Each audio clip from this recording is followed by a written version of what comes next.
milestone for ISRO. New weather satellite INSAT 3DS launched from Sriharikota. Pakistan stares at another political crisis. Chief Commissioner in Rawalpindi resigns, accepts rigging in elections.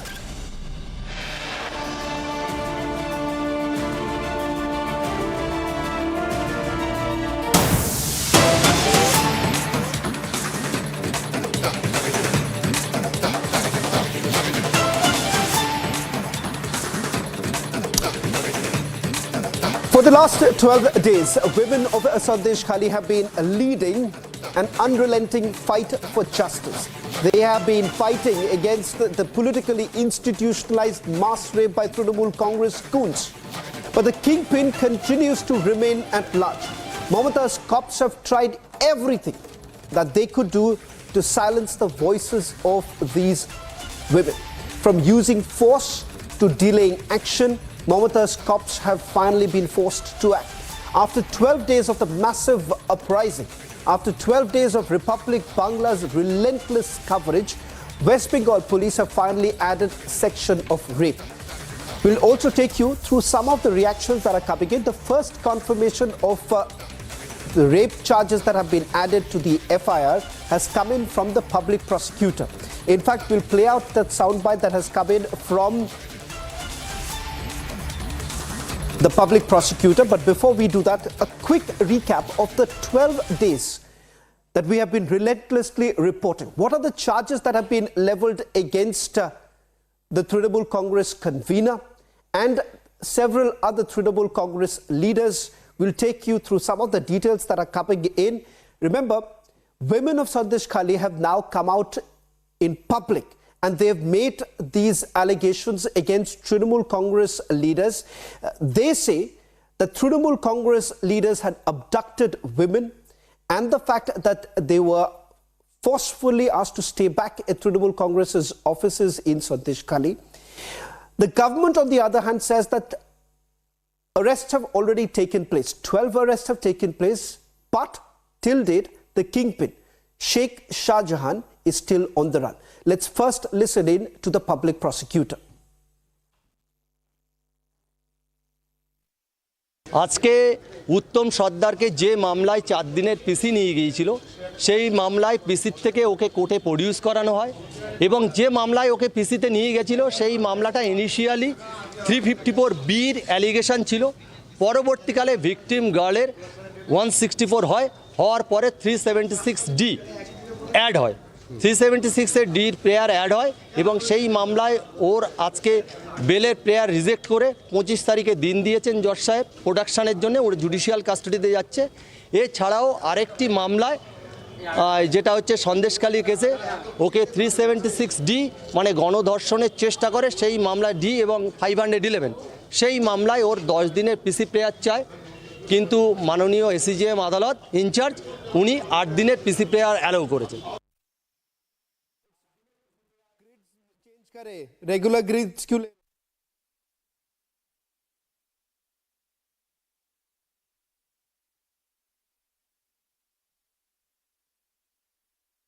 Well, for the benefit of our viewers, we'll put out the details on the bottom line right now of the charges that have been leveled and why exactly right now and why wasn't it done earlier. Is this finally Mamata's cops relenting under some sort of pressure, or this is just simply hogwash? For more on this, I'm joined by my colleague Kishalai, who's joining us from Bangla Newsroom. He'll also help us understand what the public prosecutor had to say. Kishalai, what's the rationale that has been given by the police at this point in time? Because it is the same very police who had initially said that these are baseless allegations that have been leveled. And the fact of the matter is that what the government has essentially been doing is saying that this is nothing but mere propaganda. So what really happens to those multiple testimonies that we have seen in the last few days coming in, where there have been direct allegations that have been leveled against Trinamool Congress convener Sheikh Shah Jahan and his men?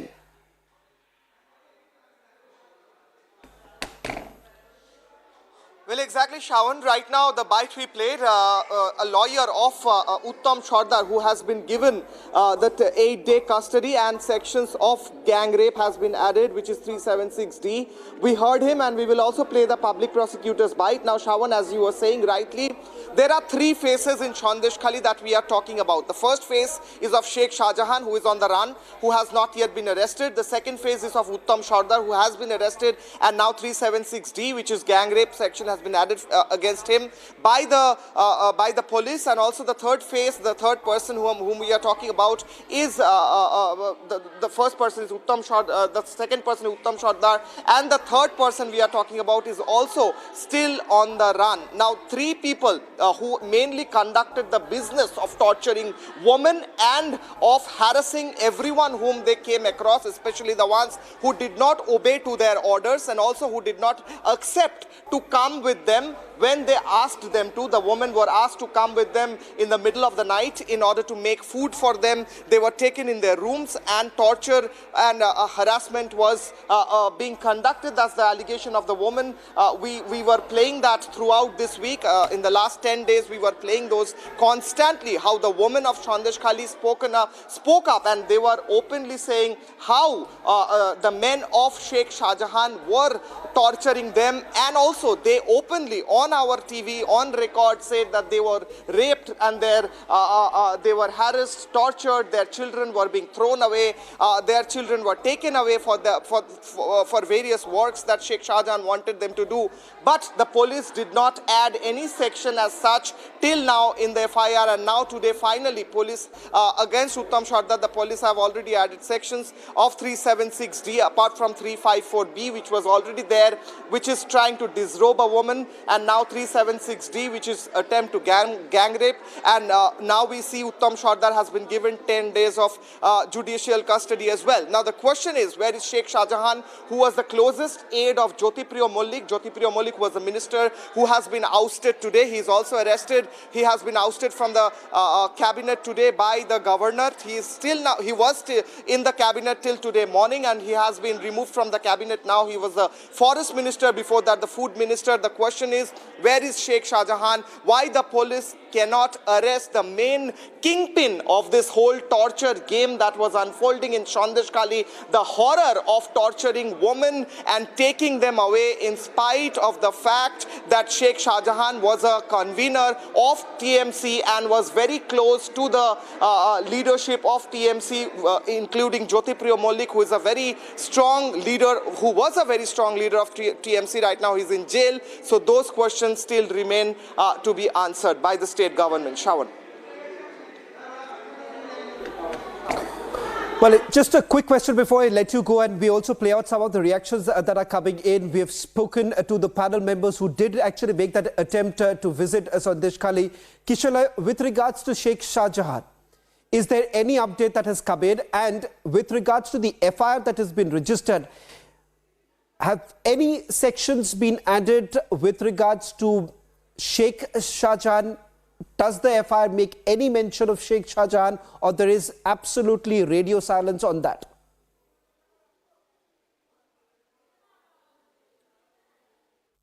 Situation is very grim. I don't think that the common man or common woman particularly, I should say, that they are safe over there.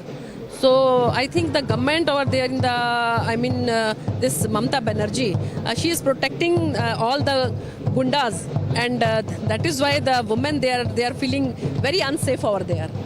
And all of us, the 6-member committee made by our Honorable Rashtriya Adhyaksh, Jagat Prakash Nadda ji, we were there, and out of 6, 2 are these center ministers. Even then we were not allowed. We said that under 144, you can allow 4 or 5 members at least, but they didn't allow us. So I think the position over there and the safety of women is, I think it's not under control. How do you see that TMC is calling it a BJP propaganda, and CPIM is saying that all women that are being victimized are not Hindu? This is all nonsense, That is why I just say, in case if you feel like it is like that, then they should send us over there. It is a fact-finding team. Absolutely. And one of them is the retired DGP. So I think if they have allow us, then we can tell them that what is the position over there, and we just ask them to send your like leaders as well as your police officers. You can send them as well. So all of us can go there and ask the ladies what is the problem, but they are not allowed anybody.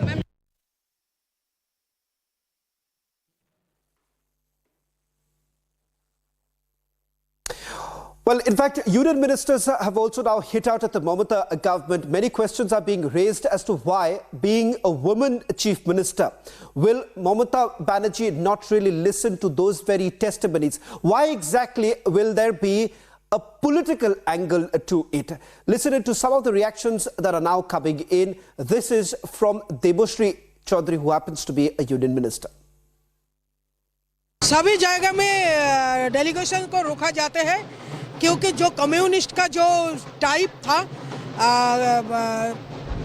Country beyond the iron curtain, तो उसी formula को अपना गया है ताकि किसी को मालूम ना पड़े और देश का पश्चिम बंगाल का क्या हाल बने हैं। ममता बनर्जी का प्रशासन कैसे बना के रखा है वो बाहर आने नहीं देना चाहते हैं।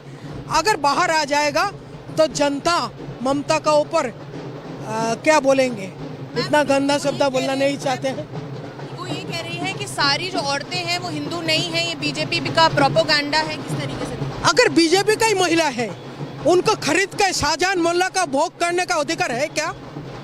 जो पूछा जा रहे भाजपा को हो आरएसएस का हो, किसी का महिला को ऐसे 500 रुपया से खरीद किया जाता है, संभव है क्या? जो बातें बोल रहे ममता को तो चुल्लू भर पानी में डूब के मरना चाहिए। I think it's absolutely pathetic and appalling, and I would say that it's so painful to see what is happening in Sandeshkhali, because the atrocities against women, they are not something very minor. They are the huge problems which women are facing, and it's rape charges there, and the women are being brutally raped. And what is more surprising is when you see Mamata Banerjee, who is the Chief Minister of the state, she's also a woman who keeps talking about women protection, and here something is happening within your state and you're turning a blind eye. I would say that why are you stopping National Commission of Women from going and investigating? Our team has gone there to investigate, to speak to and that is what the commission is about. When there's a problem, we have to go there and we have to investigate. So why she is stopping the commission? Why is she not allowing the delegation to go and speak to the victims? How do you see it? How do you see Mamata Banerjee calling it propaganda and CPIM saying that it's not all Hindu women that are being targeted?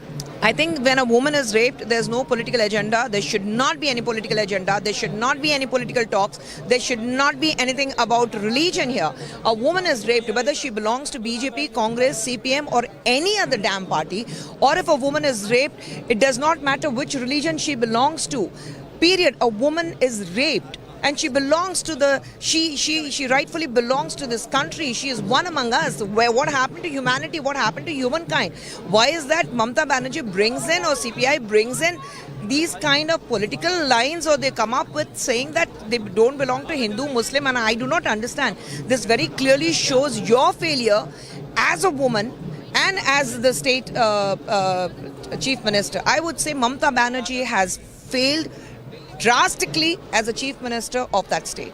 Well, in fact, we are also getting yet another breaking news. It appears that Sheikh Shah Jahan's aide has also been booked by the West Bengal Police. Now, is this just another way to subvert the attention that was being drawn upon Sheikh Shah Jahan? Why exactly would the police be extremely squeamish about taking into consideration the allegations that have been leveled against Sheikh Shah Jahan? And this is the same very person who has been on the run since 5th of January. A quick word from Kishalai, who's joining us from the Bengal newsroom. Kishalai, it appears that a close aide of Sheikh Shah Jahan has also been booked by the West Bengal Police. What more details do you have? Well, exactly. We were talking about three people, three faces who were the main accused behind all these tortures. Shibu Hajra, Uttam Sardar and Sheikh Shahjahan.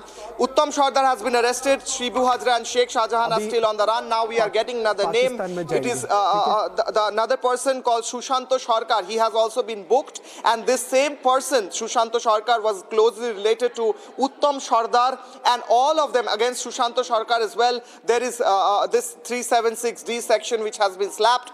Now, the charges of gang rape comes just after the allegations by the woman on camera speaking out and talking about their fate in Sandeshkhali that they had to go through for years. Why the police did not charge these sections since so many days. The women were protesting, speaking up in Republic Bangla since 12 days. The police did not do so. Now, finally, the police department and the state government is now forced to add these sections. And the women of Sandeshkhali, we were trying to take reactions, but they are still now scared because Sheikh Shahjahan and Shibu Hajra, the women of Sandeshkhali, are still around Sandeshkhali, keeping a close watch on who is speaking out and who is targeting these leaders, close aides of Trinamool Congress leaders, and they are trying to see, and even the women are also saying that these people are taking their motorbikes and coming in the village in the night and trying to threaten them. So we are yet to see the arrest of Sheikh Shahjahan and Shibu Hajra. Shawan. Well, thank you very much, Kishalai, for getting us the latest details. A story that we have been tracking very closely for the last 12 days, hoping that the women of Bengal will finally get justice. Shifting focus now to Pakistan, ladies and gentlemen, and the reason why we are bringing this focus back to Pakistan is because of a major political and a constitutional crisis that is looming over Pakistan. The election commissioner for Rawalpindi division, Liaquat Ali Chahta, has resigned from his post. And this is what he says. He resigned after admitting that he was forced to rig the elections against the PTI candidates. Senior Supreme Court lawyer and PTI leader Salman Akram Raja was also arrested in Lahore this morning while protesting against the election rigging. PTI has called for a nationwide protest against the election rigging, and Islamabad police has enforced Section 144 in the city and putting security forces on high alert in the city. So the question here is that whether at all Pakistan Army is losing grip over the situation. Pakistan Army was certainly hoping that Nawaz Sharif will sail through, but it turns out that Imran Khan still holds power. It is Imran Khan's candidates who have sailed through, but now it appears that a coalition government could be formed. But will that be possible as protests are now taking place in various parts of Pakistan? First, take a look at this report, and then we take you through some breaking news coming in from Pakistan. A scathing allegation has been raised against the caretaker government and Pakistani establishment. Rawalpindi's chief election commissioner resigns after admitting to rigging 13 seats against PTI candidates. बिल्कुल बेज़ाब्तियां तो छोटा लफ्ज़ है जो यहाँ पे हुआ है कि जो लोग आज़ाद उम्मीदवार 70-80 हज़ार की लीड से जीत रहे थे, हमने उनको हरवाया है और उनके ऊपर जाली मोहरें लगा के सबको हरवाया। He further alleges that the chief election commissioner and the chief justice were involved as well. गलत कार्य की जिम्मेदारी अपने ऊपर ले रहा हूं और साथ आपको बता रहा हूं कि जो चीफ इलेक्शन कमिश्नर है, जो चीफ जस्टिस है, वो भी इस काम में पूरे शरीक। मेरे ऊपर कोई दबाव नहीं है। मेरे बाप दादा भी अंग्रेजों के खिलाफ और सिखों के खिलाफ जंगें करते रहे हैं, लड़ते रहे हैं ये मुल्क बनाने के लिए। अब मैं इस मुल्क को तोड़ने का हिस्सा नहीं बन सकता। Meanwhile, in Lahore, senior Supreme Court lawyer and PTI leader Salman Akram Raja was arrested for protesting against the poll rigging. The PTI has called for a nationwide protest, and as a result, Islamabad police has imposed Section 144 in the city. Confirmation of poll rigging and the involvement of high-level officers has turned the post-poll political landscape on its head. Tensions are high in a nation which is still reeling from the fallout of an economic crisis.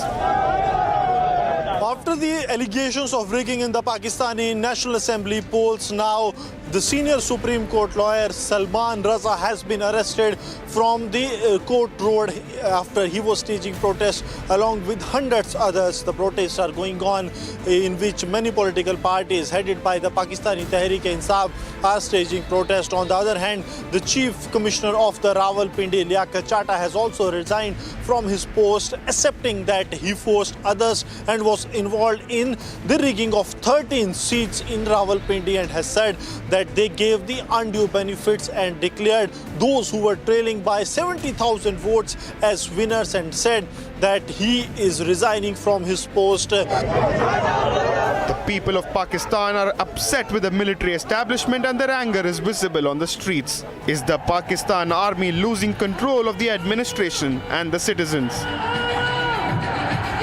Bureau Report, Republic TV.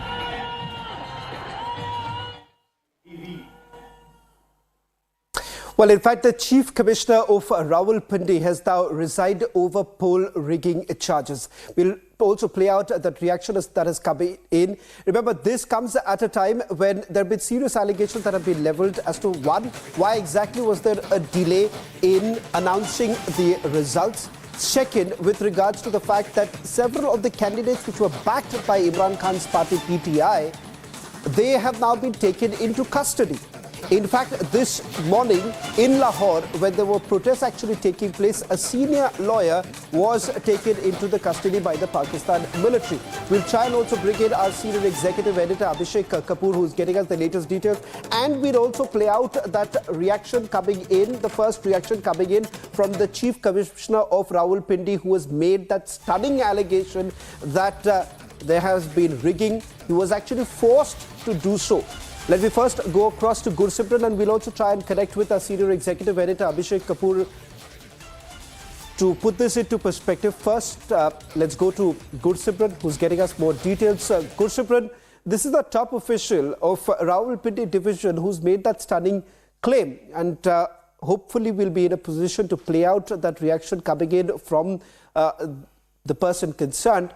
He says that I was forced to rig the elections to ensure that PTI candidates do not win.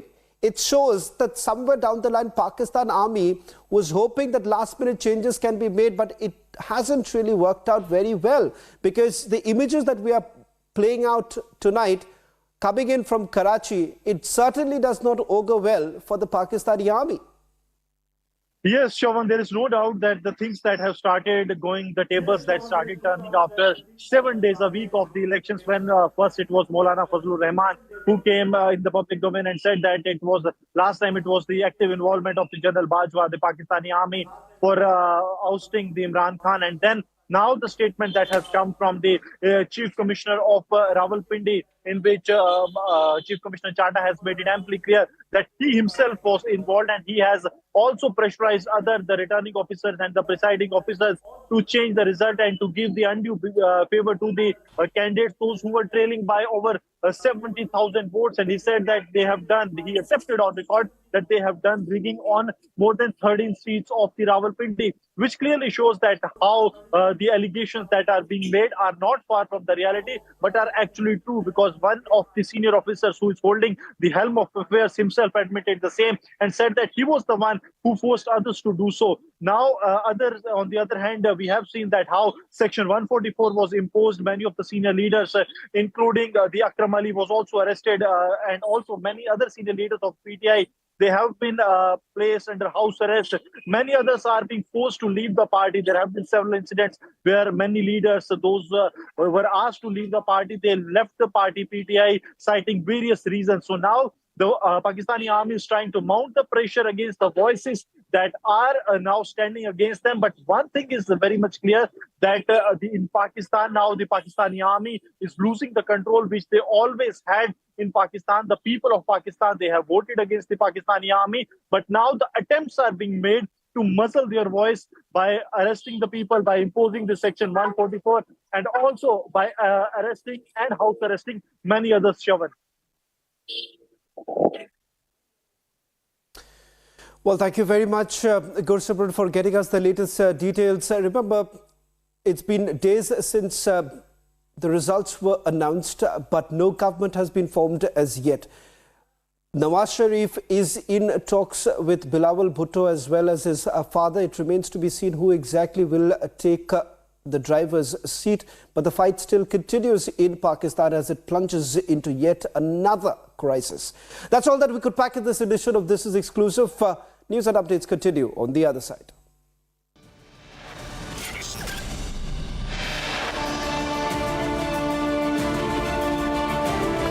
Massive speculation over further Congress breakup as Kamal Nath and son heads to national capital.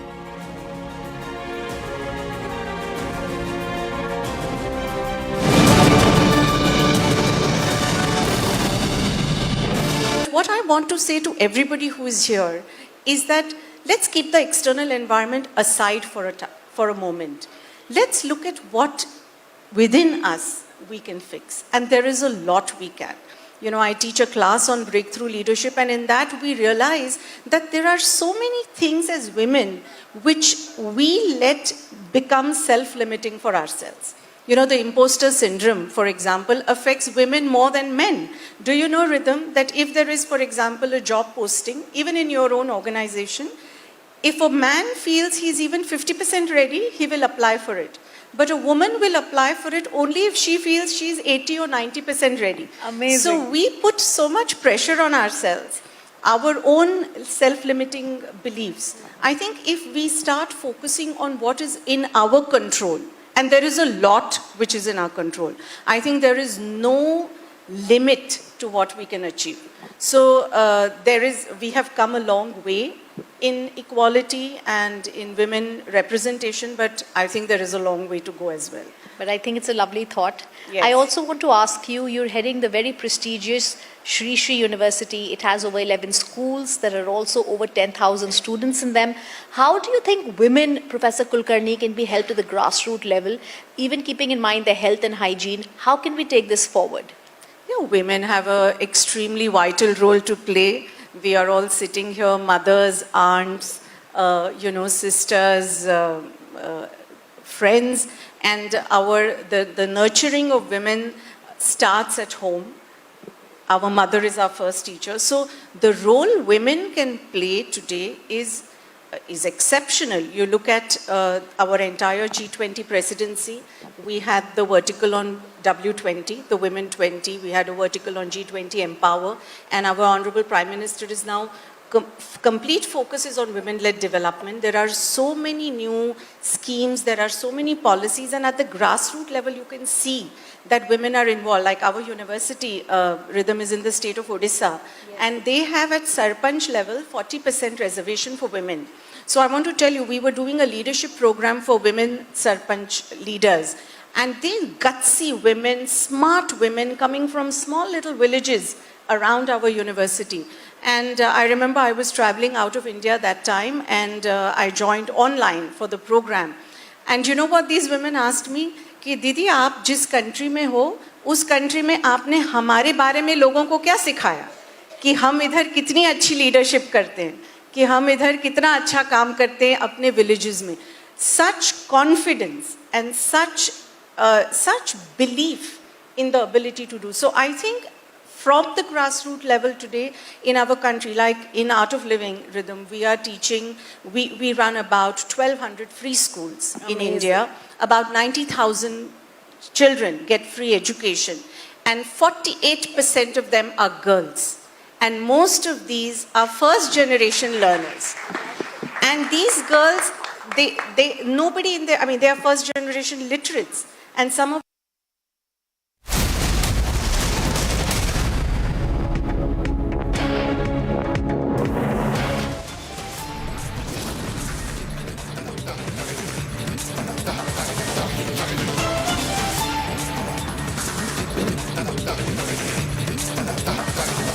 Massive speculation over further Congress breakup as Kamal Nath and son head to the national capital.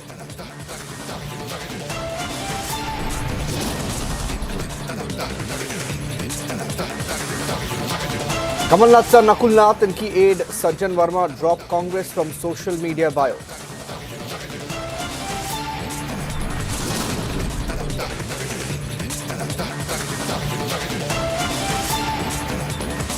Top sources say at least 7 Congress MLAs from Kamal Nath's camp likely to follow and jump the ship.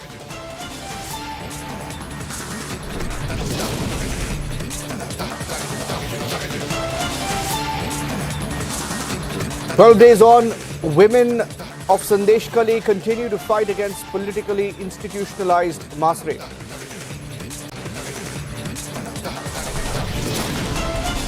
5, 4, 3, 2, 1. L40 stages are ignited.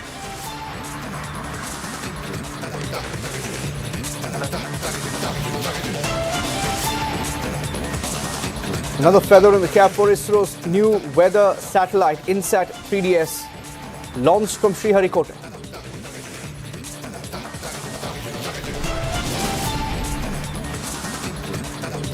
Yet another political crisis hits Pakistan. Chief Commissioner in Rawalpindi resigns, accepts rigging in election.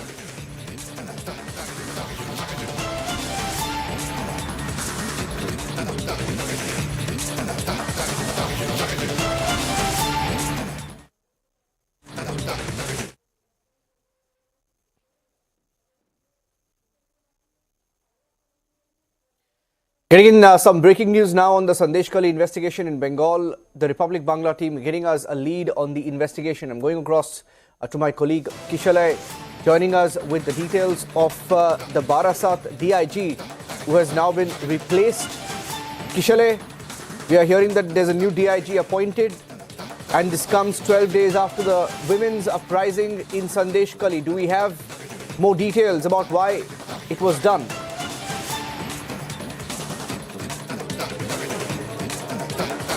Well, exactly, Niranjan. Not only that, there right now, as we speak, there is a press conference of DG Rajiv Kumar, West Bengal Police DG, speaking, and he's saying that apart from the changes in the police departments, which is very close to Sandeshkhali area, the one you just broke, apart from that, he's also saying that we have formed a special investigation team and we did not get any complaints before 6 February. But right now, we have received many complaints on torture on women, and also we are getting complaints from Sandeshkhali which are very specific, and we are trying to act on this. This is Rajiv Kumar, DG of West Bengal Police, speaking as we speak. He is holding a press conference also.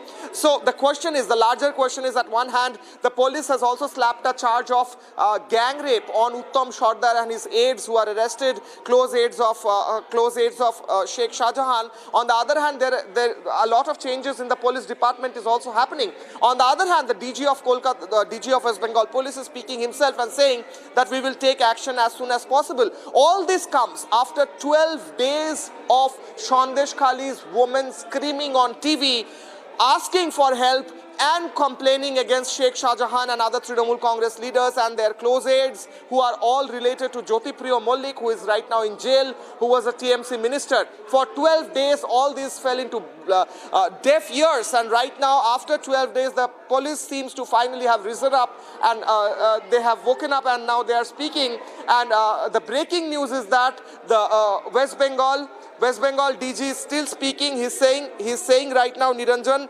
that until and unless we get an order, we cannot establish a crime. Also, there was a endeavor from some sections to put communal color on the Sandeshkhali incident. So we are very worried. So this is DG, this is live breaking. This is happening right now as we are speaking. He's saying that some of the sections, some parties were trying to put communal color on Sandeshkhali incident. So all these women who were speaking against the crimes, atrocities, the rapes that they had to go through, now this is what is coming from the police, Niranjan.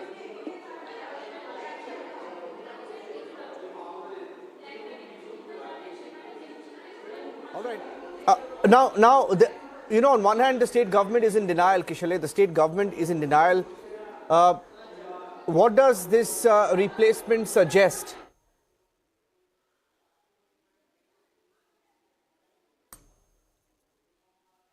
Niranjan, we saw that the Chief Minister 2 days back, in fact yesterday, she spoke and she said that there were people brought from outside in order to label false charges against the state government. She also spoke that Sheikh Shah Jahan was targeted. That's what she said. Mamata Banerjee said that on camera.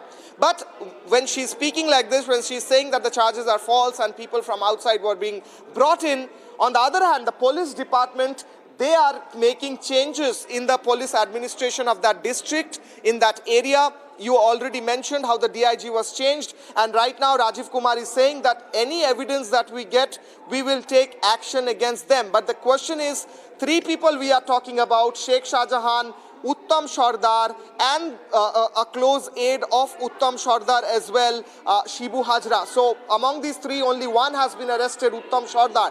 Where is Sheikh Shahjahan? Where is Shibu Hajra? The main culprit behind all these incidents is Sheikh Shahjahan. That's what the people of Sandeshkhali, the women of Sandeshkhali are saying. When will he be arrested? DG is not answering that question. He's not answering any question. In fact, he's just speaking one-sidedly, and he's saying that we will take action against anyone if we get evidence, and also we are making a special investigation team. But communal color was put on the whole incident by some sections of the media and some parties. That's what, something like that, in that effect, he's saying. So the question is, when will Sheikh Shahjahan will be arrested is still now unanswered.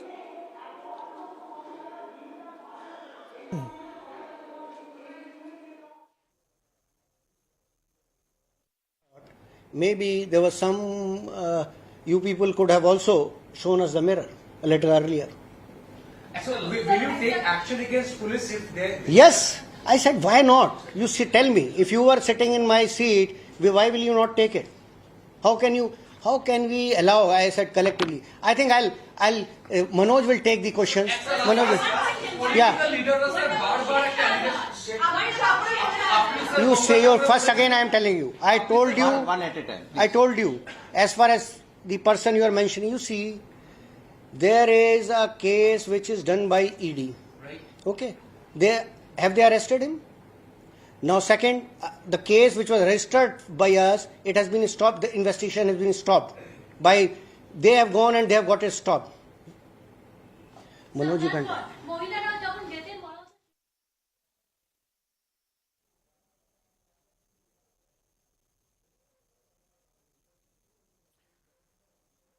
Okay, that's a news conference of the Bengal DGP, the Bengal Police. They're taking some questions. Kishale, you're in the Republic Bangla newsroom. What has been the stand of the Bengal Police throughout this episode? What have they said today? I'm sorry, because we had cut to the last portion of that news conference. What are they saying? Are they admitting where they went wrong? Kishale. Okay, before that, Rajnath Singh, I think Defence Minister Rajnath Singh is speaking live. I'm cutting across.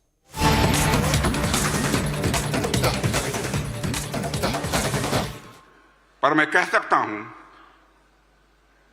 सन 1947 में भारत देश का शरीर स्वतंत्र हुआ था और 22 जनवरी 2024 को उसमें आत्मा की प्राण प्रतिष्ठा हमारे प्रधानमंत्री के थे।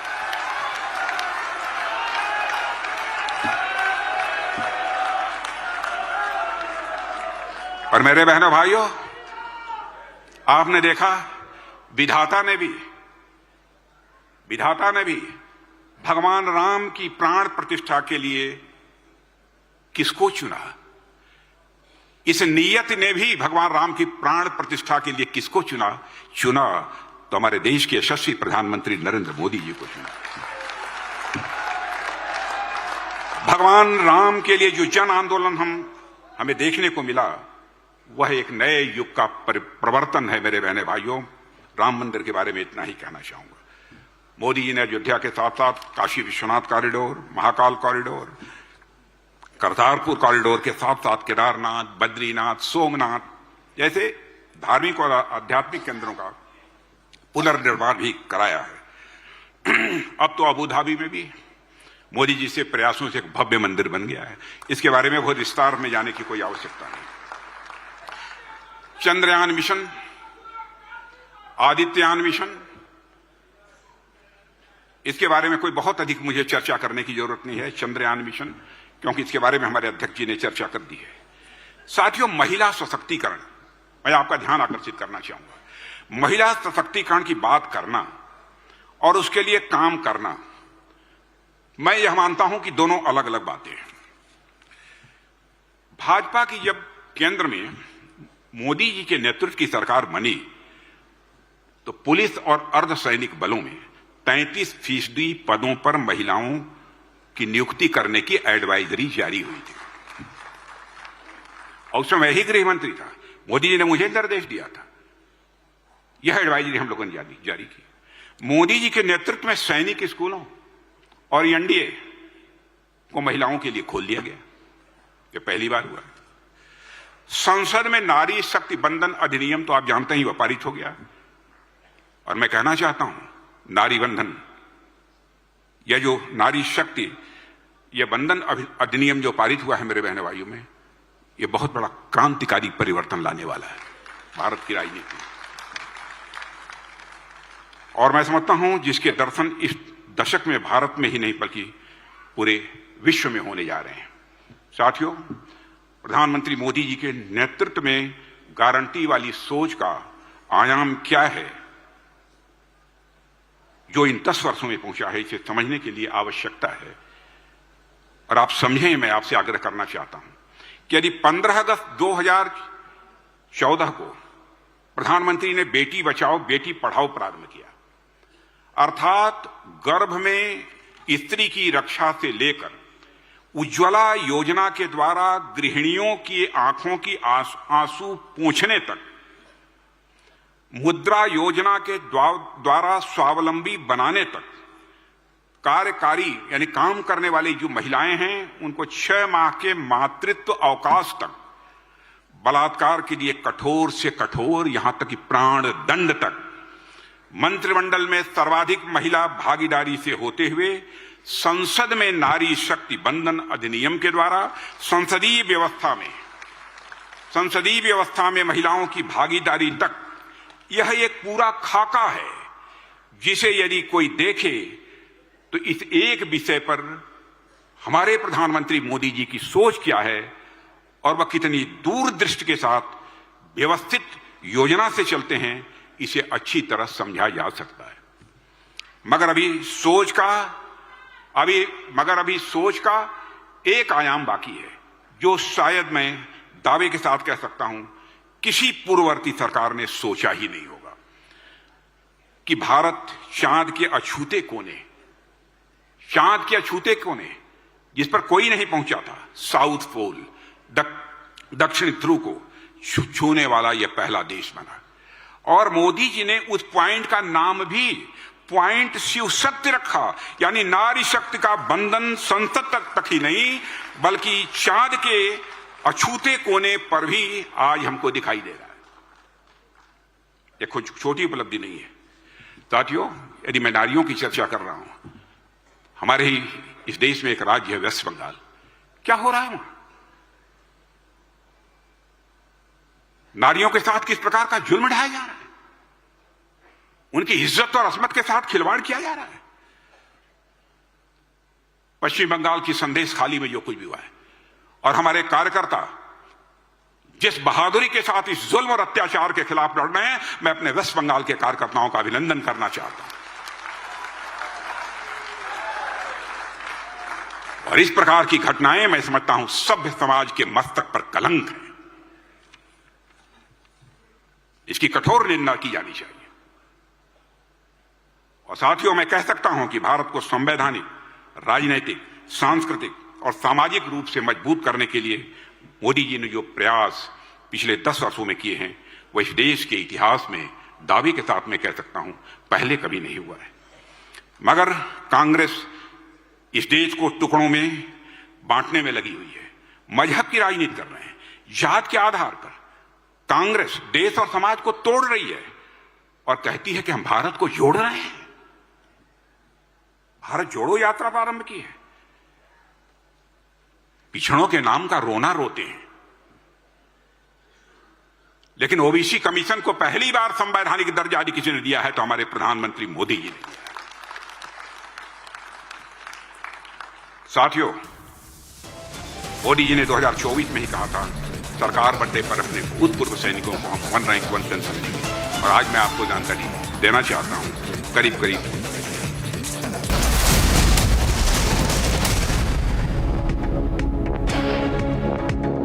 QS&THE, the world's foremost university rankings organizations, have ranked Amity amongst the top 3% universities globally, making it among the very few Indian universities to be included in both rankings. Yet another top ranking for Amity University. What want to say to everybody who is here is that let's keep the external environment aside for a moment.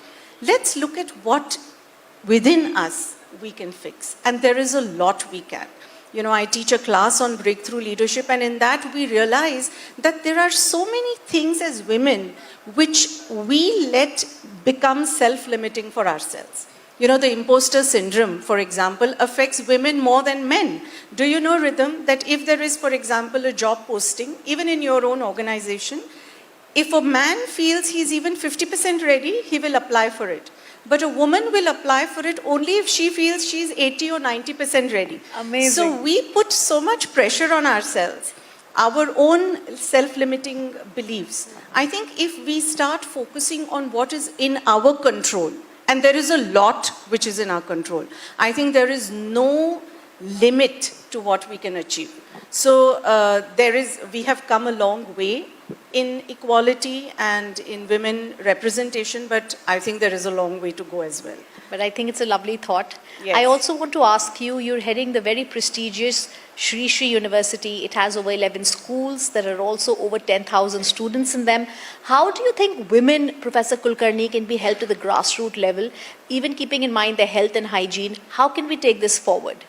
Yeah, women have an extremely vital role to play.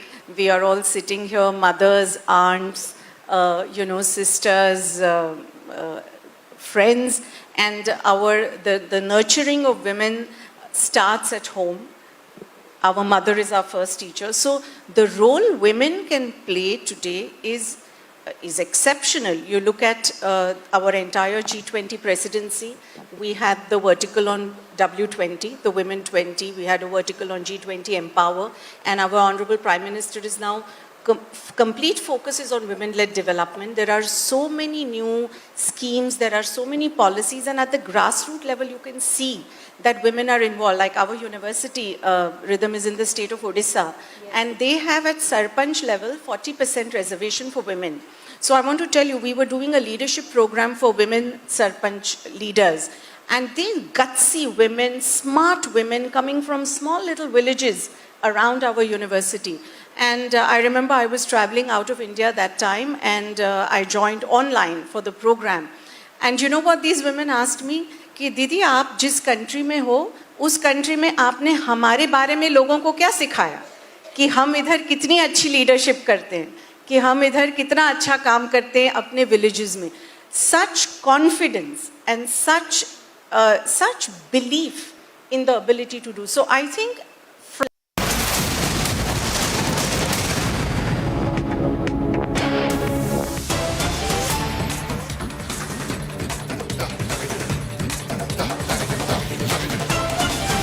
getting in some breaking news now. Hearing that Kamal Nath may not be the only one. In fact, in the latest news that's coming in, sources telling Republic TV that it's not just Kamal Nath, there may be another big surprise in store. Navjot Singh Sidhu, once in the BJP, joined the Congress party. Navjot Singh Sidhu, along with about 3 Congress MLAs, according to sources, may join the BJP. I'll repeat that. Navjot Singh Sidhu and 3 others, MLAs, are likely to join the BJP. We are hearing that the joining could be any time after the 22nd of February. Well, Kamal Nath didn't deny it today. Navjot Singh Sidhu hasn't spoken on record, but hearing that he may be joining the BJP, he'll be returning to the BJP. He left BJP to join Congress a few years back. And there has been a big speculation around Navjot Singh Sidhu because even Punjab Congress leaders had demanded disciplinary action against Navjot Sidhu. On the 1st of February, in fact, 2 weeks back, Navjot Singh Sidhu, despite being a member of the Punjab Congress Election Committee, remained absent from the meeting and held a parallel meeting in a show of strength. And back then, the senior leaders of the Congress party had written to the party high command in Delhi asking them to take disciplinary action against former state chief Navjot Singh Sidhu. Is Navjot Singh Sidhu also headed to the Congress, headed to the BJP? Speculation building up.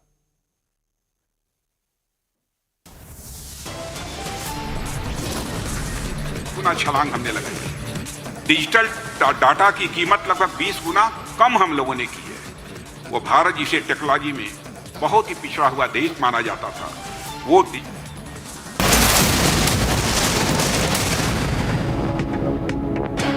What I want to say to everybody who is here is that let's keep the external environment aside for a moment. Let's look at what within us we can fix. And there is a lot we can. You know, I teach a class on breakthrough leadership, and in that we realize that there are so many things as women which we let become self-limiting for ourselves. You know, the imposter syndrome, for example, affects women more than men. Do you know, Rhythm, that if there is, for example, a job posting, even in your own organization, if a man feels he's even 50% ready, he will apply for it.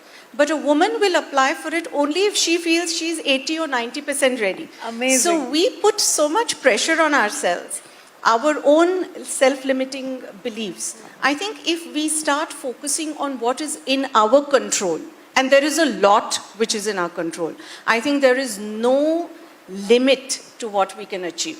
So we have come a long way in equality and in women representation, but I think there is a long way to go as well. But I think it's a lovely thought. Yes. I also want to ask you, you're heading the very prestigious Sri Sri University. It has over 11 schools. There are also over 10,000 students in them. How do you think women, Professor Kulkarni, can be helped at the grassroots level, even keeping in mind their health and hygiene? How can we take this forward? You know, women have an extremely vital role to play. We are all sitting here, mothers, aunts, sisters, friends, and the nurturing of women starts at home. Our mother is our first teacher. So the role women can play today is exceptional. You look at our entire G20 presidency. We had the vertical on W20, the Women 20. We had a vertical on G20 Empower.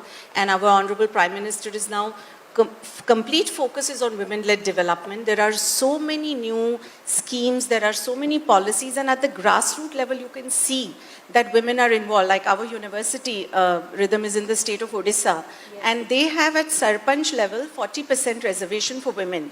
So I want to tell you, we were doing a leadership program for women Sarpanch leaders, and these gutsy women, smart women coming from small little villages around our university. And I remember I was traveling out of India that time, and I joined online for the program. And you know what these women asked me? कि दीदी आप जिस country में हो, उस country में आपने हमारे बारे में लोगों को क्या सिखाया? कि हम इधर कितनी अच्छी leadership करते हैं, कि हम इधर कितना अच्छा काम करते हैं अपने villages में. Such confidence and such belief in the ability to do. So I think from the grassroots level today in our country, like in Art of Living, Rhythm, we are teaching, we run about 1,200 free schools in India. About 90,000 children get free education, and 48% of them are girls. And most of these are first generation learners. And these girls. This is Republic Niva Bupa Studio, your one stop for all the breaking news updates, and I am Nikita Sahai.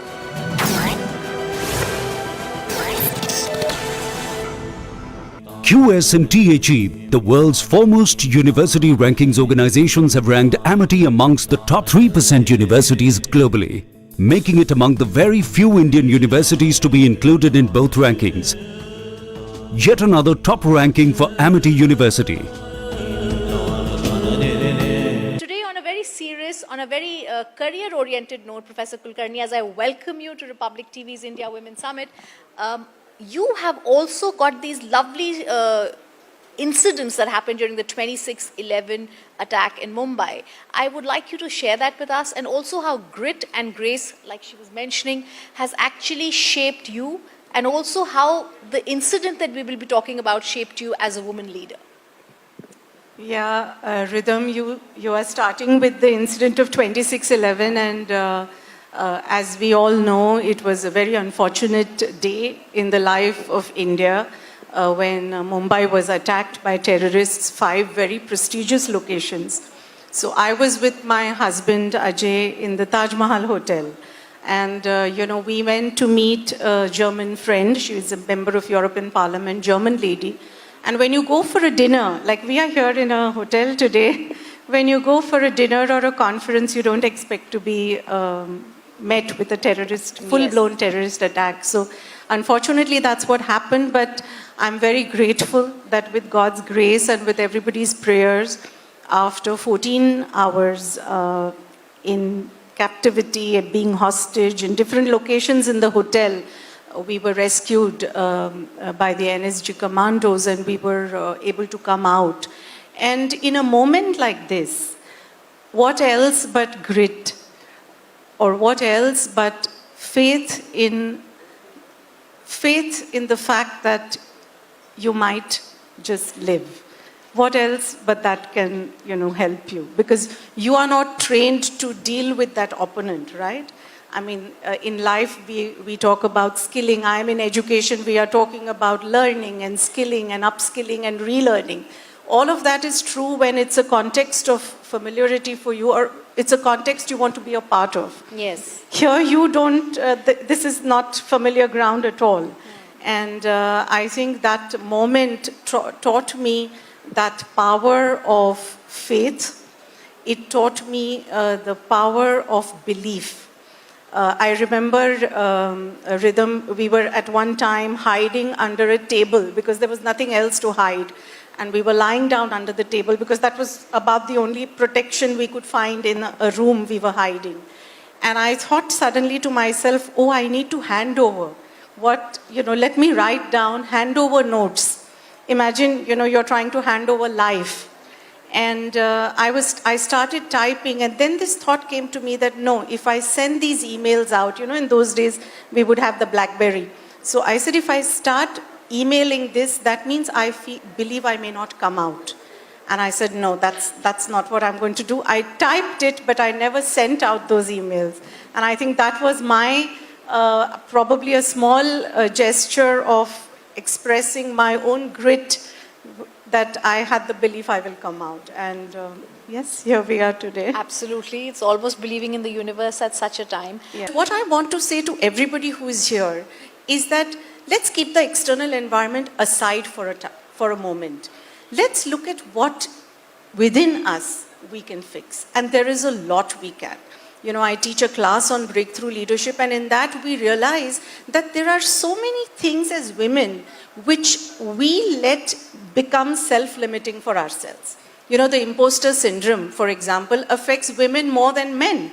Do you know, Rhythm, that if there is, for example, a job posting, even in your own organization, if a man feels he's even 50% ready, he will apply for it. But a woman will apply for it only if she feels she's 80 or 90% ready. Amazing. So we put so much pressure on ourselves, our own self-limiting beliefs. I think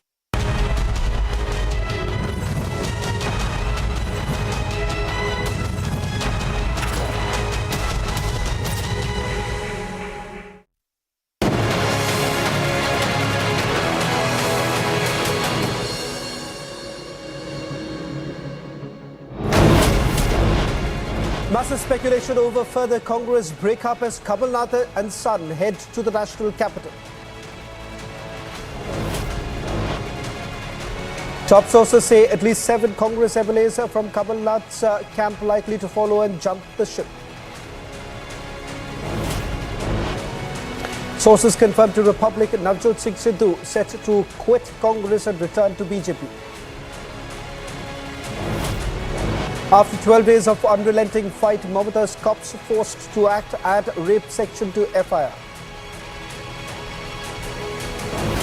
Yet another feather in the cap for ISRO. New weather satellite INSAT 3DS launched from Sriharikota.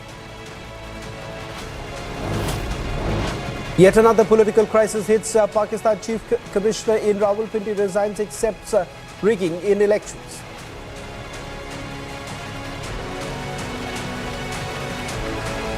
Sources inform that Navjot Singh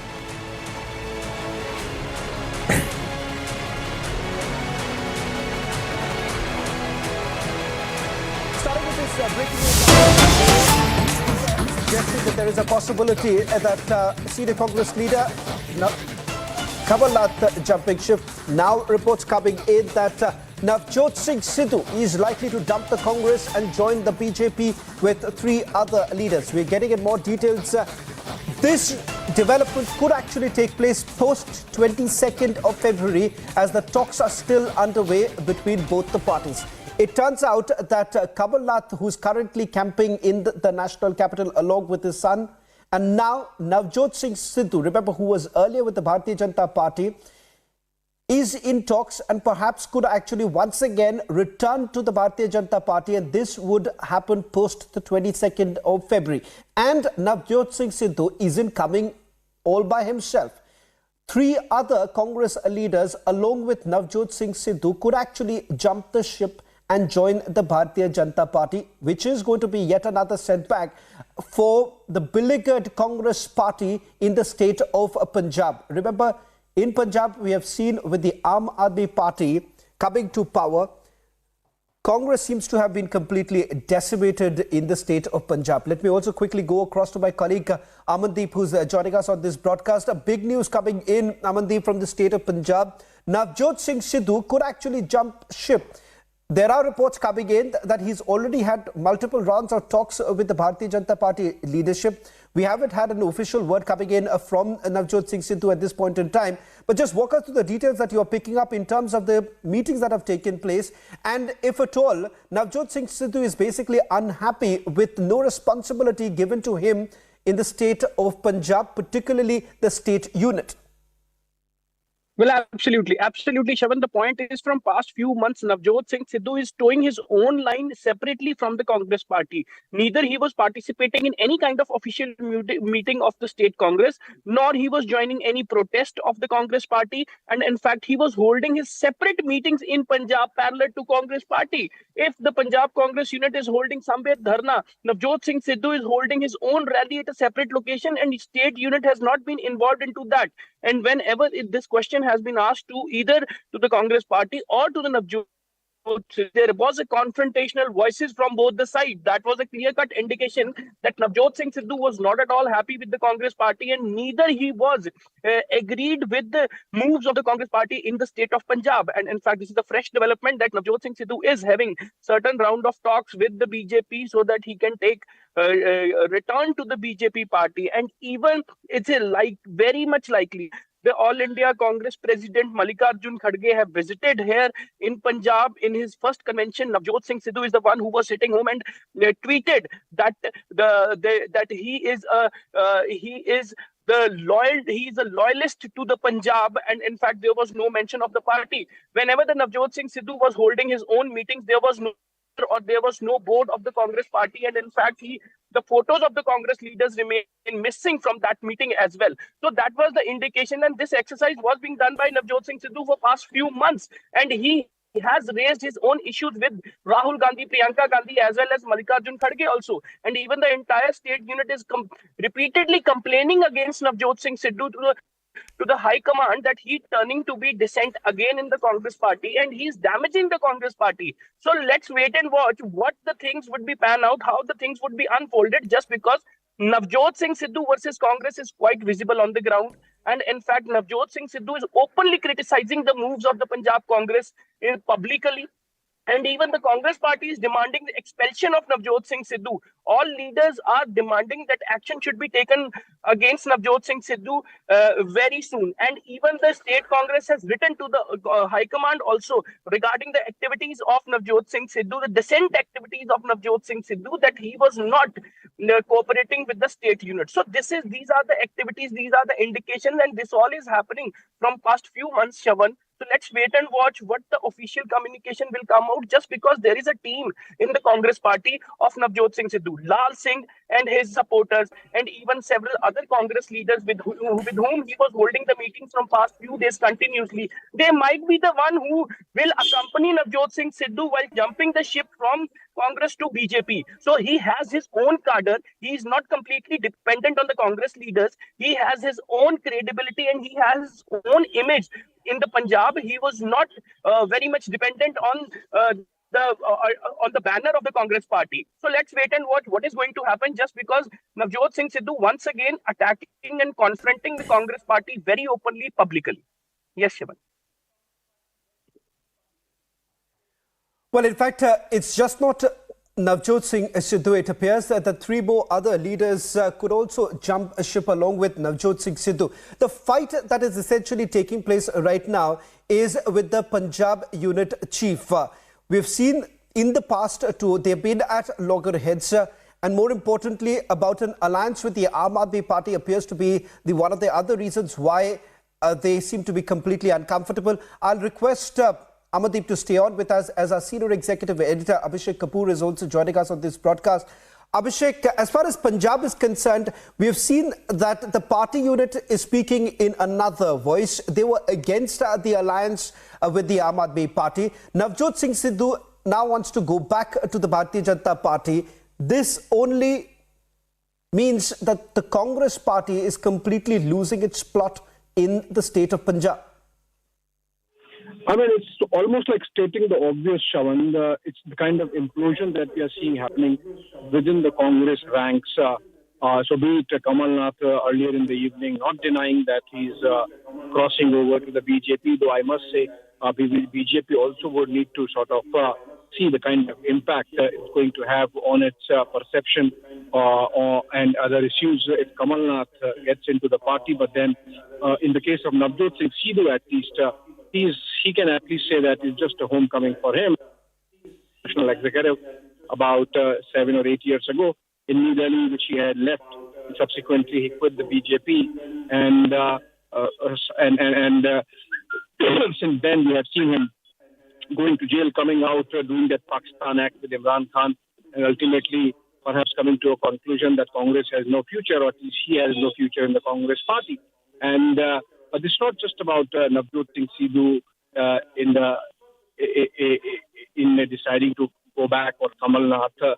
Remember, Kamal Nath is someone who was called as her third son by Indira Gandhi, and that really gives you an idea kind of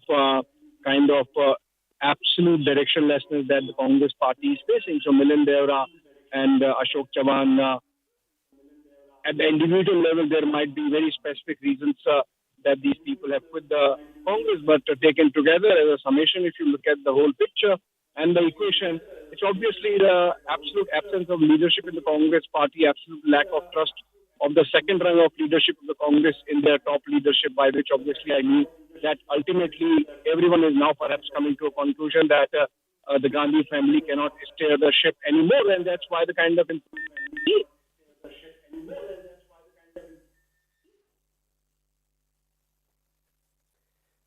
We seem to have lost the line with Abhishek Kapoor. We'll try and reconnect with him. But a quick question that I would like to also take from Amandeep, who's joining us from Chandigarh.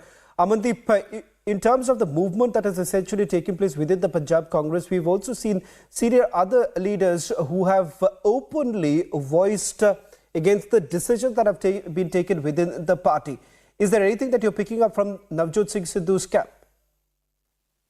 Well, absolutely, Shravan. Navjot Singh Sidhu's camp is completely backing the alliance with Aam Aadmi Party. He has clearly stated, and his camp, Lal Singh and even other leaders, they have clearly stated that without the alliance of Aam Aadmi Party, Congress will not be able to establish the political grounds in Punjab, and alliance is something that can pull down the BJP from the Punjab as well.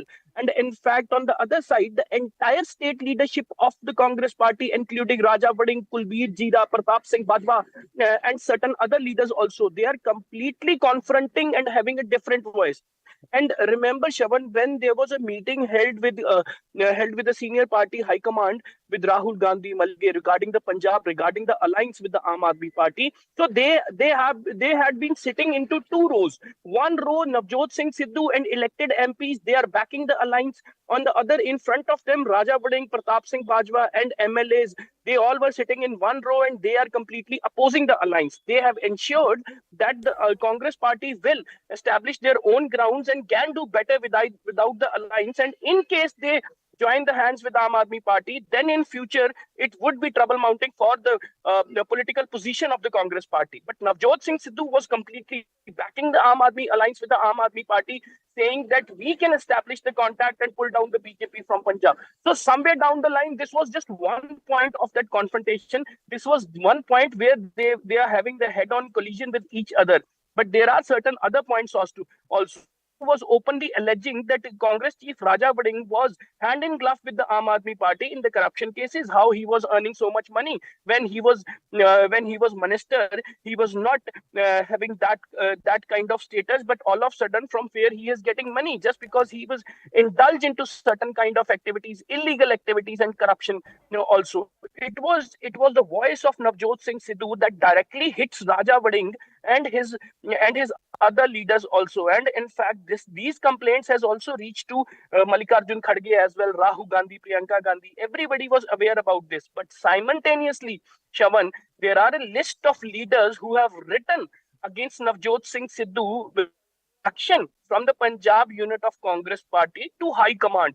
But so far, no action has been taken. Even Congress in charge, Davinder Yadav, he held a meeting with Navjot Singh Sidhu separately when the entire Congress Party was waiting to meet Davinder Yadav in Chandigarh. Navjot Singh Sidhu held a separate meeting, a closed-door meeting with Davinder Yadav, and in fact, without any leader of Congress Party of Punjab. So these are the indications that somewhere down the line, Navjot Singh Sidhu was not very much in the line of Punjab Congress. He turned to be dissent inside the party, and now the plans are very much likely to jump the ship from Congress to BJP. Yes, Shravan. Well, thank you very much, Amandeep, for getting us the latest details from Chandigarh. We'll be shifting focus now to the national capital, where earlier in the day there was massive speculation on further Congress breakup. Senior leader Kamal Nath and son are now in the national capital. There's been a major speculation over the father-son duo's defection from the party.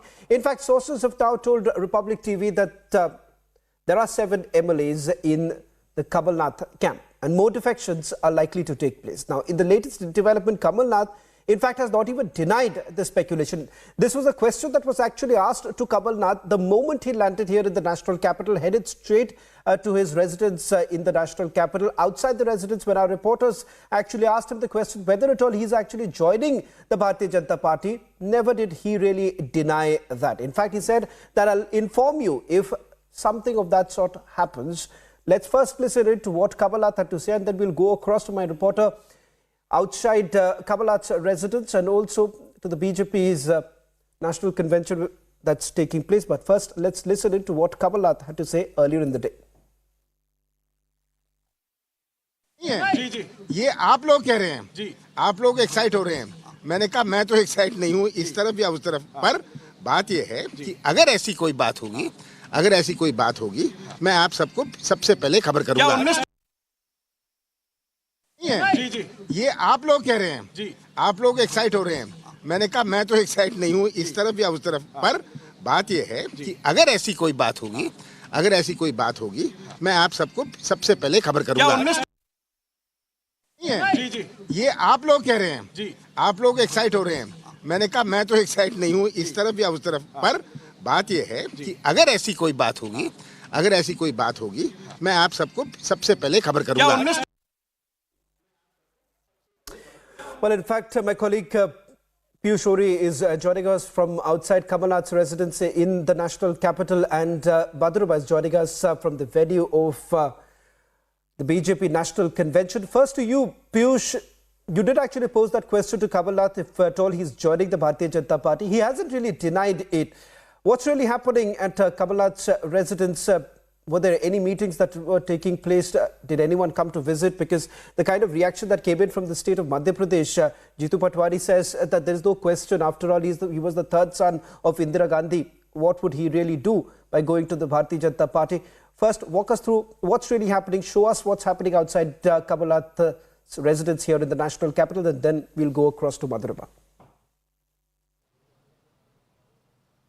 So you raised 3 very important points, Shravan, and while I speak, Neeraj Sharma, to just show the images of the residence of Kamal Nath over here in the national capital, and we must realize this, that Kamal Nath is a wise and an experienced politician who has an experience of 5 decades, and thereby when we posed him the question that is he now joining the Bharatiya Janata Party, he kept his cards close to his chest and did not comment anything. However, the speculations are rife that Kamal Nath, perhaps, who is quite unhappy with the treatment meted out to him in the recently held assembly elections in Madhya Pradesh, now wants to vent out his frustration and disappointment by joining the Saffron Party. However, since he's a wise and an experienced politician, he's keeping the cards close to his chest and not revealing anything.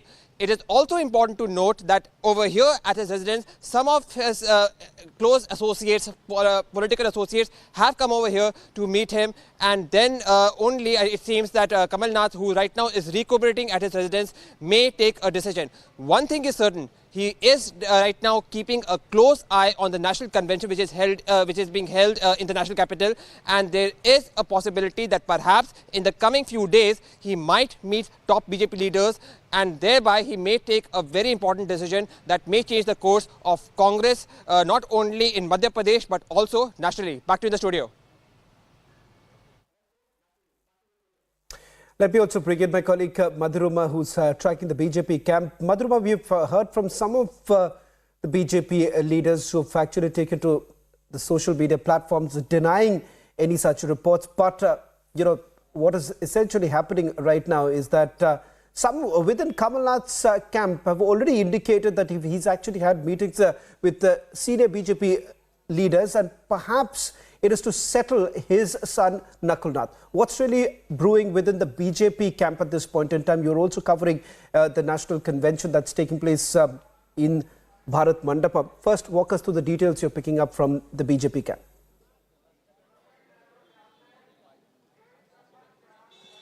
Well, Shravan, we see here that Rajnath Singh has just passed a resolution. There was initially a resolution passed on the politics and Modi ki guarantee, where they have promised how the Narendra Modi government is going to assure them development. Coming to a second question as to whether Mr. Kamal Nath is joining the BJP or not.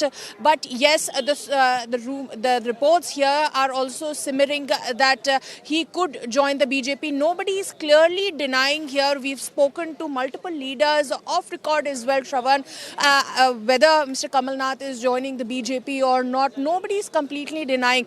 There could be a possibility that in a day or two we could see some progress as far as Mr. Kamal Nath jumping ships is concerned. But yes, there could be a high possibility because nobody from the Madhya Pradesh cadre of the Bharatiya Janata Party is rightly rejecting it. They are saying that we'll have to look into it, or there are possibilities, but there's not a clear no from the side of the Madhya Pradesh cadre, specifically of the Bharatiya Janata Party. Shravan.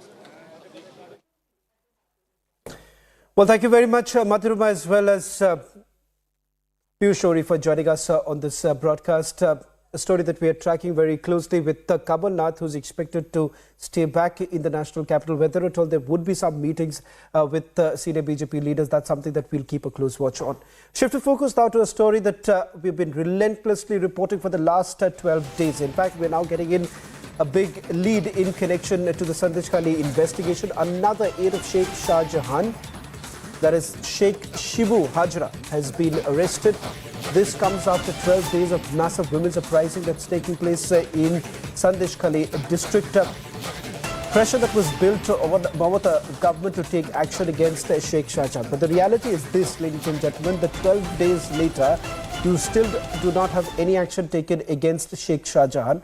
In fact, he's been on the run after the central agencies' crackdown continued against him. This was on the 5th of January when he went underground, and it appears that he is still on the run. Central agencies have perhaps not been able to connect with Sheikh Shah Jahan. But the reality is this. Mamata, on the floor of the assembly, said that this was a mere propaganda. Said that this was a BJP RSS propaganda to malign the image of the state of West Bengal. But there have been multiple testimonies that have now come out in public, with women in Sandeshkhali speaking about the alleged sexual exploitation and the fact that it has been going on for years put together. The reality is also this, that they've taken the name of Mafia Don, Trinamool Congress convener Sheikh Shah Jahan. Along with him, you also have others who've been working very closely with Sheikh Shah Jahan, who've been named in those very testimonies given by the women of Sandeshkhali. I'm told that my colleague Kishalai is joining us on this broadcast. Kishalai, walk us through the details that you're picking up. Arrests are now finally taking place. West Bengal DGP Rajiv Kumar says that they are going to take all possible action. But why a delayed action in the first place? And second, why no word as yet as far as Sheikh Shah Jahan is concerned? Well, exactly, Shravan. We were talking about Shibu Hajra a while back, and now we are getting the breaking news. We are breaking it first here. Shibu Hajra, another close aide of Sheikh Shah Jahan, has been arrested. This is the second person who is arrested, second close aide of Sheikh Shah Jahan who is arrested. Previously, we saw Uttam Sardar was arrested, and today only we broke how section of gang rape has been slapped against him. Now, Shibu Hajra has been arrested from Nazat police station area. This police station is very close to Sheikh Shah Jahan's house. We know that the ED officials went to Sheikh Shah Jahan's house for investigation, and then they were attacked. This is all close to the Nazat police station. The latest breaking is that Shibu Prasad Hajra has been arrested, but Sheikh Shah Jahan is still on the run. As the question you are putting rightly, Shravan, that why so late? That is the same question that the women of Sandeshkhali are also asking. But right now we were speaking to the women. They were telling us that we feel a little bit more secure that Shibu Hajra is arrested, but we will not stop our agitation, our protest till Sheikh Shah Jahan, the main mastermind of the whole atrocities, till the time he's arrested, we will not stop speaking. That is what the women of Sandeshkhali are saying. Shravan. Well, thank you very much, Kishalai, for getting us the latest details. That's all that we have on the biggest story tonight. On the other side, news and updates continue.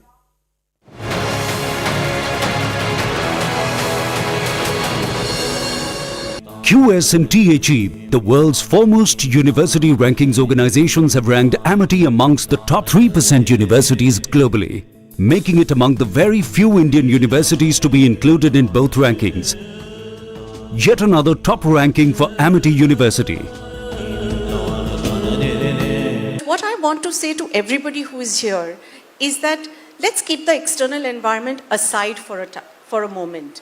Let's look at what within us we can fix, and there is a lot we can. You know, I teach a class on breakthrough leadership, and in that we realize that there are so many things as women which we let become self-limiting for ourselves. You know, the imposter syndrome, for example, affects women more than men. Do you know, Rhythm, that if there is, for example, a job posting, even in your own organization, if a man feels he's even 50% ready, he will apply for it. But a woman will apply for it only if she feels she's 80 or 90% ready. Amazing. So we put so much pressure on ourselves, our own self-limiting beliefs. I think if we start focusing on what is in our control, and there is a lot which is in our control, I think there is no limit to what we can achieve. So we have come a long way in equality and in women representation, but I think there is a long way to go as well. But I think it's a lovely thought. Yes. I also want to ask you, you're heading the very prestigious Sri University. It has over 11 schools. There are also over 10,000 students in them. How do you think women, Professor Kulkarni, can be helped at the grassroots level, even keeping in mind their health and hygiene? How can we take this forward? You know, women have an extremely vital role to play. We are all sitting here, mothers, aunts, sisters, friends, and the nurturing of women starts at home. Our mother is our first teacher. So the role women can play today is exceptional. You look at our entire G20 presidency. We had the vertical on W20, the Women 20. We had a vertical on G20 Empower. And our Honorable Prime Minister is now complete focus is on women-led development. There are so many new schemes, there are so many policies, and at the grassroots level you can see that women are involved. Like our university, Rhythm, is in the state of Odisha, and they have at Sarpanch level 40% reservation for women. So I want to tell you, we were doing a leadership program for women Sarpanch leaders. And these gutsy women, smart women coming from small little villages around our university. And I remember I was traveling out of India that time, and I joined online for the program. And you know what these women asked me? कि दीदी आप जिस country में हो, उस country में आपने हमारे बारे में लोगों को क्या सिखाया? कि हम इधर कितनी अच्छी leadership करते हैं, कि हम इधर कितना अच्छा काम करते हैं अपने villages में. Such confidence and such belief in the ability to do. So I think from the grassroots level today in our country, like in Art of Living Rhythm, we are teaching, we run about 1,200 free schools in India. About 90,000 children get free education. And 48% of them are girls. And most of these are first generation learners. And these girls, nobody in there, I mean, they are first generation literates. And some of these villages are in remote parts of India. And to give education and to seek education, these girls are actually keeping aside their farming jobs and taking the decision to come to school. The family is supporting it. So you are actually educating a whole generation when you educate a woman. So it's a huge role. Today, on a very serious, on a very career-oriented note, Professor Kulkarni, as I welcome you to Republic TV's India Women Summit, you have also got these lovely incidents that happened during the 26/11 attack in Mumbai. I would like you to share that with us, and also how grit and grace, like she was mentioning, has actually shaped you, and also how the incident that we will be talking about shaped you as a woman leader.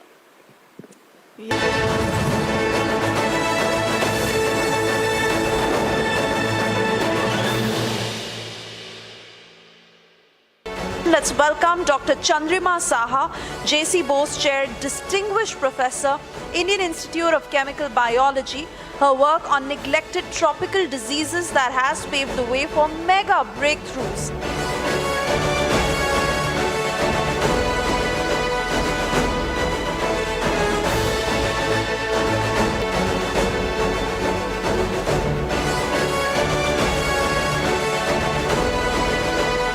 A very good evening to all of you, and thank you, Dr. Chandrima, for joining us today. I would like to add to that glorious introduction that you were also vice captain of West Bengal's first women's cricket team, and also the first woman cricketer, cricket commentator for All India Radio, in addition to the first woman to head the Indian National Science Academy. Now, you know, all of this fell into place when I read about your mother, Karuna. She was, I think, the first run in your family. She was one of the first women to study art in Kolkata, and she got invited by the Italian government to study art on scholarship. And of course, she was an illustrious, accomplished vocalist as well. So how I could connect it is that how much of childhood mental conditioning has gone into shaping who you are today. Could you talk about that journey? Yes, I think childhood shaping is very important, because it was not only my mother's brave approach to life. She was actually jailed by the British for taking down the British flag from the art college. So that element of strength I got from her, and also the fact that I was allowed to do anything I choose. And my father also was a very liberal person, and he encouraged me to take science. So and then teachers in school. So my whole childhood bringing up was egged forward by all my teachers, my parents, and mostly at home, I was given the independence to do whatever I would like to do. Right. You know, I was reading somewhere that as a young scientist, you felt very invisible among your male colleagues. Very few of them even acknowledged your presence. Of course, that did not deter you. You went on to fight the gender bias, and you went on to prove yourself. You were saying that, you know, it was very subtle discrimination. Those men did not celebrate women, rather they tolerated women. Yes. Yes, that's very important, because I could not figure out at the beginning when I'm talking about the 80s, so it was a time, long time back, that some of my colleagues would not share science with me. And I could not make it out whether they thought that women were not worth discussing science with, or it was the shyness of men for not talking to women. But I must say that this has changed quite a bit over, say, last 4 decades. And women are given more importance than they used to be. They were used to be given.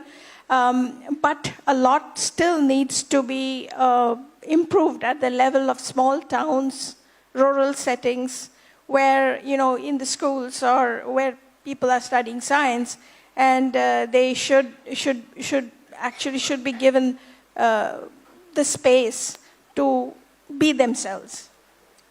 Right, Chandrama. What can be done to encourage more and more women to take up STEM subjects? One of them, of course, you said, you want your scientists to come forward and talk about their work in local languages to young minds, young people, young girls out there. What else can be done? I think it's all up to us to create an interest in science in young children. And so regional language is one thing by which you can actually go to the interiors of the country and give them your opinion about science and job opportunities and how you can make a livelihood, how you can have fun with science. So that's how you need to encourage people. And also they should be exposed to role models, because we don't see too many role models. How many women we know who are great achievers in science other than the Nobel laureates? So role model is a great way to communicate to young women.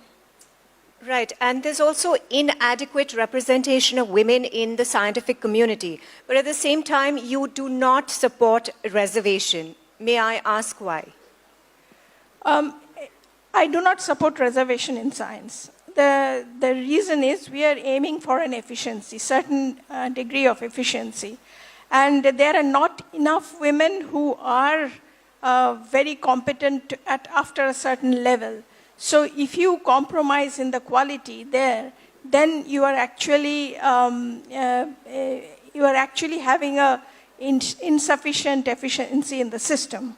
So I think what 33%, I don't know why it's 33%, 33% means is to have enough women representation in a committee or policy-making body so that women's causes can be taken forward. So, but since also reservation has a stigma attached to it, I think in science we should not have reservation, but to encourage more women to come into science so that the critical mass increases and we have enough good people. Right. My next question is that how science and technology can help to develop innovative solutions to the challenges that India faces. Yes, science and technology is actually improving by leaps and bounds, I would say. And you see where we are today. Could we have imagined about 40 years back where we are today, the technology revolution, the digital world? So I think science and technology will go a long way in taking us in future, and also women who are empowered by technologies. You saw the Honorable Minister saying that technology has given a lot of power to women. So we trust that it's going to get us forward. Right. And how do we break that societal conditioning? Of course, first it's the family's conditioning and then the societal conditioning. You even talked about, how it was different in Kolkata than it is in Delhi when you were studying. Women were still discriminated in STEM subjects, in science classes. Could you take us through that journey? Yes, STEM subjects, they should be encouraged from home. because there is nothing boy subject and girl subject. So both genders should have exposure to the same things that they want to do, they are interested in. So it is very important for the parents. I think we need to guide parents, actually the parents, to encourage their children to have the equal share of whatever they would like to do. And that is where the most important thing, and not only parents, the society around, the schools, the school teachers, they should all encourage both girls and boys to do the subjects that they like the best. All right, Dr. Chandrika, if you could also tell us, how is the research going in India, and will it change the future, the face of healthcare in India? You see, the research in India, over the past decade, it has improved very much because we have had programs of bringing back scientists from abroad. That's been for, I said, last 15 years or so, that scientists are coming back who are very well trained, and they are being employed by the different scientific institutes. And so the quality of science has really gone up. If you look at the data also, that the publications that we make are much better than before. And so I think the science has a very bright future in the country. Right, and could you also talk about the importance of women in the field of bioscience? Yes, as everywhere, diversity is very important. And diversity can be geographic, diversity can be of language, diversity can be of gender. And because 50% of our population are women, having women in, for example, in the Sustainable Development Goals, having women working in all those areas, we will have an equal talent pool coming in. So that is why it is very important that women comes and joins the scientific workforce. Right. In all this, I would say that it is very important to nourish young minds, and not put stereotypes in their minds saying that this is a boy thing or this is a girl thing. I think this is very important to do for parents, for the society in general. Yes, if you ask, it used to be like if you ask, please draw a scientist to any child, they would draw a man, and I'm sure they still do.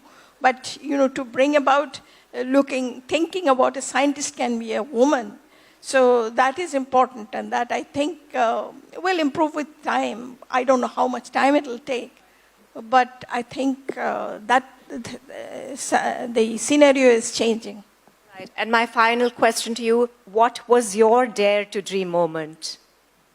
I think my dare to dream moment was that I wanted my own laboratory. So when I started a laboratory with some of my students, I think that was my dare to dream moment, and we ended up doing some very good science. Right. Thank you so much for that inspiring conversation. I hope that more and more women, young women out there, will come out and join the scientific community. Thank you so much. Thank you very much.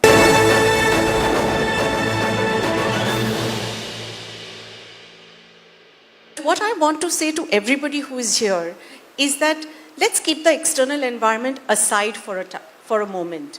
Let's look at what within us we can fix. And there is a lot we can. I teach a class on breakthrough leadership, and in that we realize that there are so many things as women which we let become self-limiting for ourselves. The imposter syndrome, for example, affects women more than men.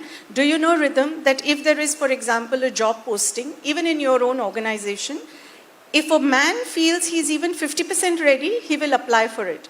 But a woman will apply for it only if she feels she's 80 or 90% ready. Amazing. So we put so much pressure on ourselves, our own self-limiting beliefs. I think if we start focusing on what is in our control, and there is a lot which is in our control, I think there is no limit to what we can achieve. So we have come a long way in equality and in women representation, but I think there is a long way to go as well.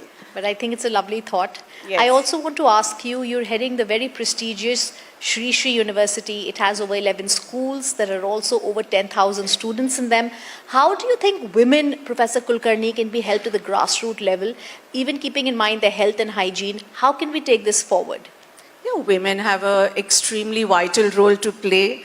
we are all sitting here, mothers, aunts, sisters, friends, and the nurturing of women starts at home. Our mother is our first teacher. So the role women can play today is exceptional. You look at our entire G20 presidency. We had the vertical on W20, the Women 20. We had a vertical on G20 Empower. And our Honorable Prime Minister is now complete focus is on women-led development. There are so many new schemes, there are so many policies, and at the grassroots level you can see that women are involved. Like our university, Rhythm is in the state of Odisha, and they have at Sarpanch level 40% reservation for women. So I want to tell you, we were doing a leadership program for women Sarpanch leaders, and these gutsy women, smart women coming from small little villages around our university. And I remember I was traveling out of India that time, and I joined online for the program. And you know what these women asked me? कि दीदी आप जिस country में हो, उस country में आपने हमारे बारे में लोगों को क्या सिखाया? कि हम इधर कितनी अच्छी लीडरशिप करते हैं, कि हम इधर कितना अच्छा काम करते हैं अपने villages में. Such confidence and such belief in the ability to do. So I think from the grassroots level today in our country, like in Art of Living Rhythm, we are teaching, we run about 1,200 free schools in India. About 90,000 children get free education, and 48% of them are girls. And most of these are first generation learners. And these girls, nobody in there, they are first generation literates. And some of these villages are in remote parts of India. And to give education and to seek education, these girls are actually keeping aside their farming jobs and taking the decision to come to school. The family is supporting it. So you are actually educating a whole generation when you educate a woman. So it's a huge role. Today, on a very serious, on a very career-oriented note, Professor Kulkarni, as I welcome you to Republic TV's India Women Summit, you have also got these lovely incidents that happened during the 26/11 attack in Mumbai. I would like you to share that with us, and also how grit and grace, like she was mentioning, has actually shaped you, and also how the incident that we will be talking about shaped you as a woman leader. Yeah, Rhythm, you are starting with the incident of 26/11, and as we all know, it was a very unfortunate day in the life of India. When Mumbai was attacked by terrorists, 5 very prestigious locations. So I was with my husband Ajay in the Taj Mahal Hotel, and we went to meet a German friend. She was a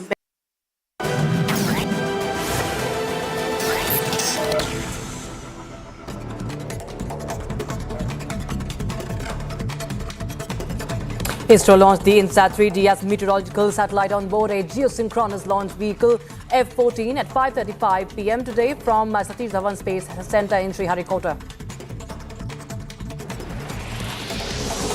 Election Commission of India has conducted a review for both states and parliamentary elections. They say that they are fully prepared for the polls and has urged people to come out and vote in large numbers. RLD Chief Jayant Chaudhary has stated that he would elaborate on his reasons to quit the India Alliance later. He also said that he will outline future plans to serve the people once the official announcement of the Lok Sabha elections is made. BJP Yuva Morcha workers are staging a protest by showing black flags at Chief Minister Siddaramaia's in the outskirts of Mangaluru. The workers against the unjust FIRs registered against BJP MLAs in the state. Kanpur Special Task Force has arrested 2 youths who were attempting to fraudulently access UP police recruitment examination by impersonation. 42 admit cards and mobile phones have been seized. A fire has broken out in the shop in a market yard near gate number 10 in Pune. Port fire tenders are on the spot while efforts are underway to control the situation.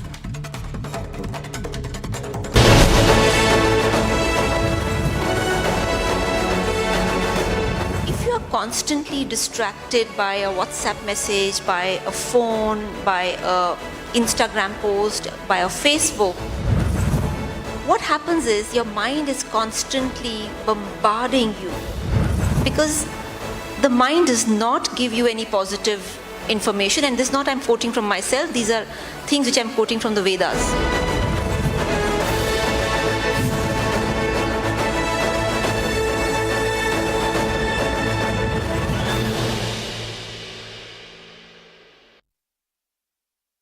QS and THE, the world's foremost university rankings organizations, have ranked Amity amongst the top 3% universities globally, making it among the very few Indian universities to be included in both rankings. Yet another top ranking for Amity University. What I want to say to everybody who is here is that let's keep the external environment aside for a moment. Let's look at what within us we can fix. And there is a lot we can.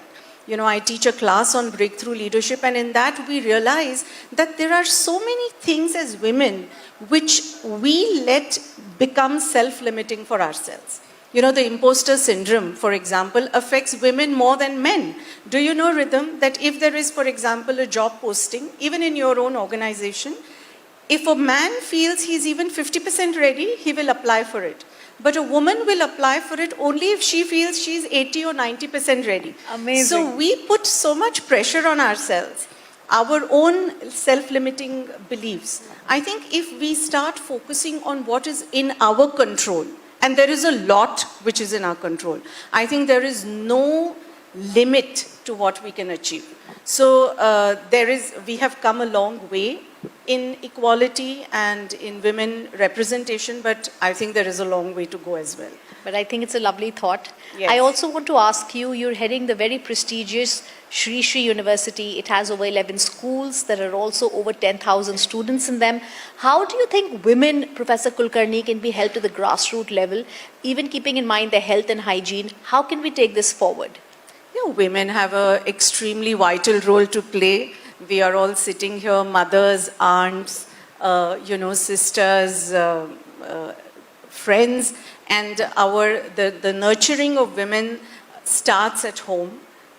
Our mother is our first teacher. So the role women can play today is exceptional. You look at our entire G20 presidency. We had the vertical on W20, the Women 20. We had a vertical on G20 Empower. And our Honorable Prime Minister is now complete focus is on women-led development. There are so many new schemes, there are so many policies, and at the grassroots level you can see that women are involved. Like our university, Rhythm, is in the state of Odisha, and they have at Sarpanch level 40% reservation for women. So I want to tell you, we were doing a leadership program for women Sarpanch leaders, and they gutsy women, smart women coming from small little villages around our university. And I remember I was traveling out of India that time, and I joined online for the program. And you know what these women asked me? कि दीदी आप जिस country में हो, उस country में आपने हमारे बारे में लोगों को क्या सिखाया?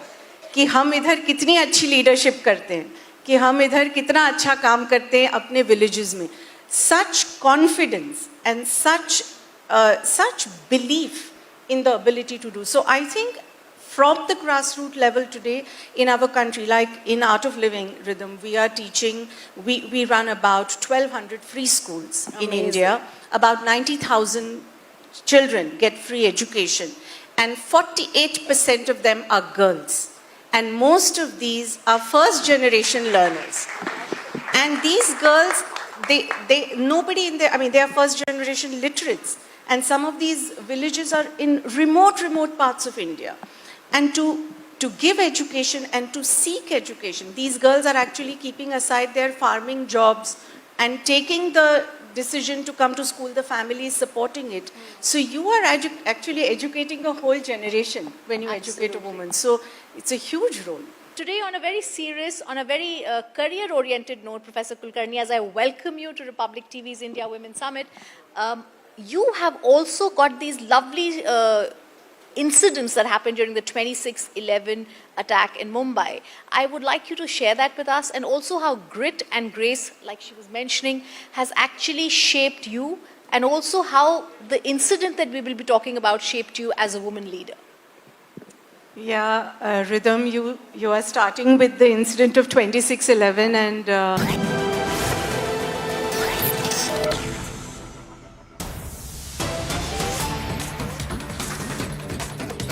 Okay, we start with the breaking developments coming in. Top sources have informed that 10 Samajwadi Party MLAs are in touch with the BJP leadership in the state. They are waiting an approval of central leadership of the BJP before they jump the ship.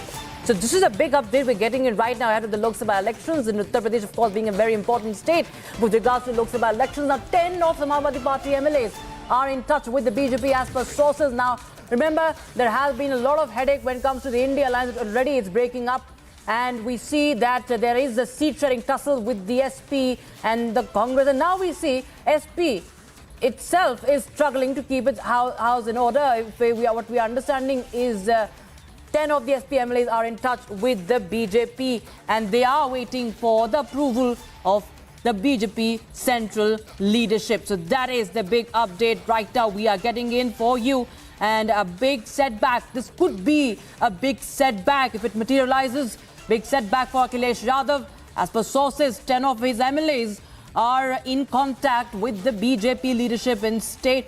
And there's more and more setbacks coming in. More jolts for the opposition in ahead of the Lok Sabha elections. So that is the big update we have right now. Details, of course, awaited, but this is a big lead that we are getting in right now. And remember, just days ago, we saw the RLD, Jayant Chaudhary's RLD, ditching the India alliance and dumping the India alliance. And, of course, SP. All right, Executive Editor for Politics, Aishwarya Kapoor, joins us on the phone line for more. Aishwarya, what we understand that this could be a bigger setback for Akhilesh Yadav now.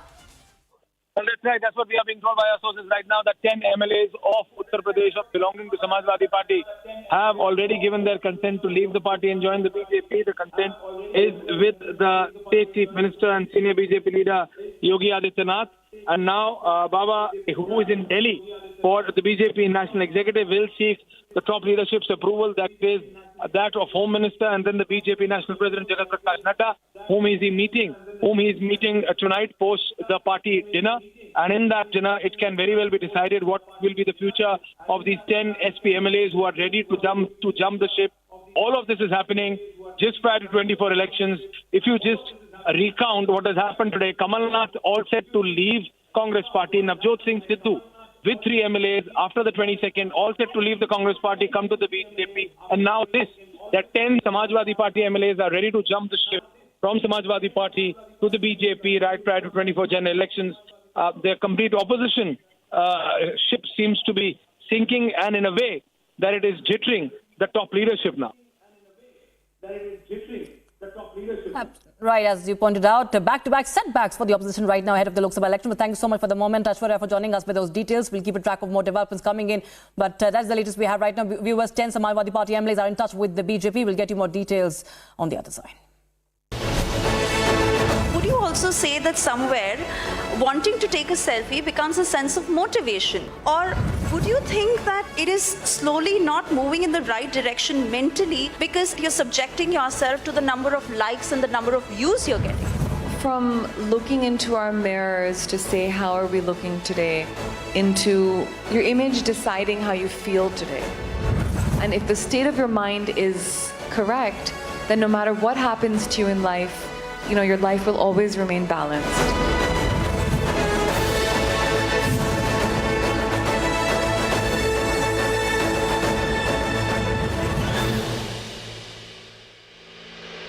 What I want to say to everybody who is here is that let's keep the external environment aside for a moment. Let's look at what within us we can fix. And there is a lot we can.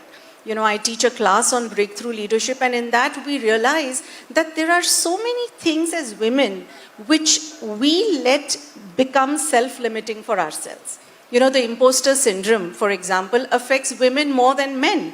Do you know, Rhythm, that if there is, for example, a job posting, even in your own organization, if a man feels he's even 50% ready, he will apply for it. But a woman will apply for it only if she feels she's 80 or 90% ready. Amazing. So we put so much pressure on ourselves.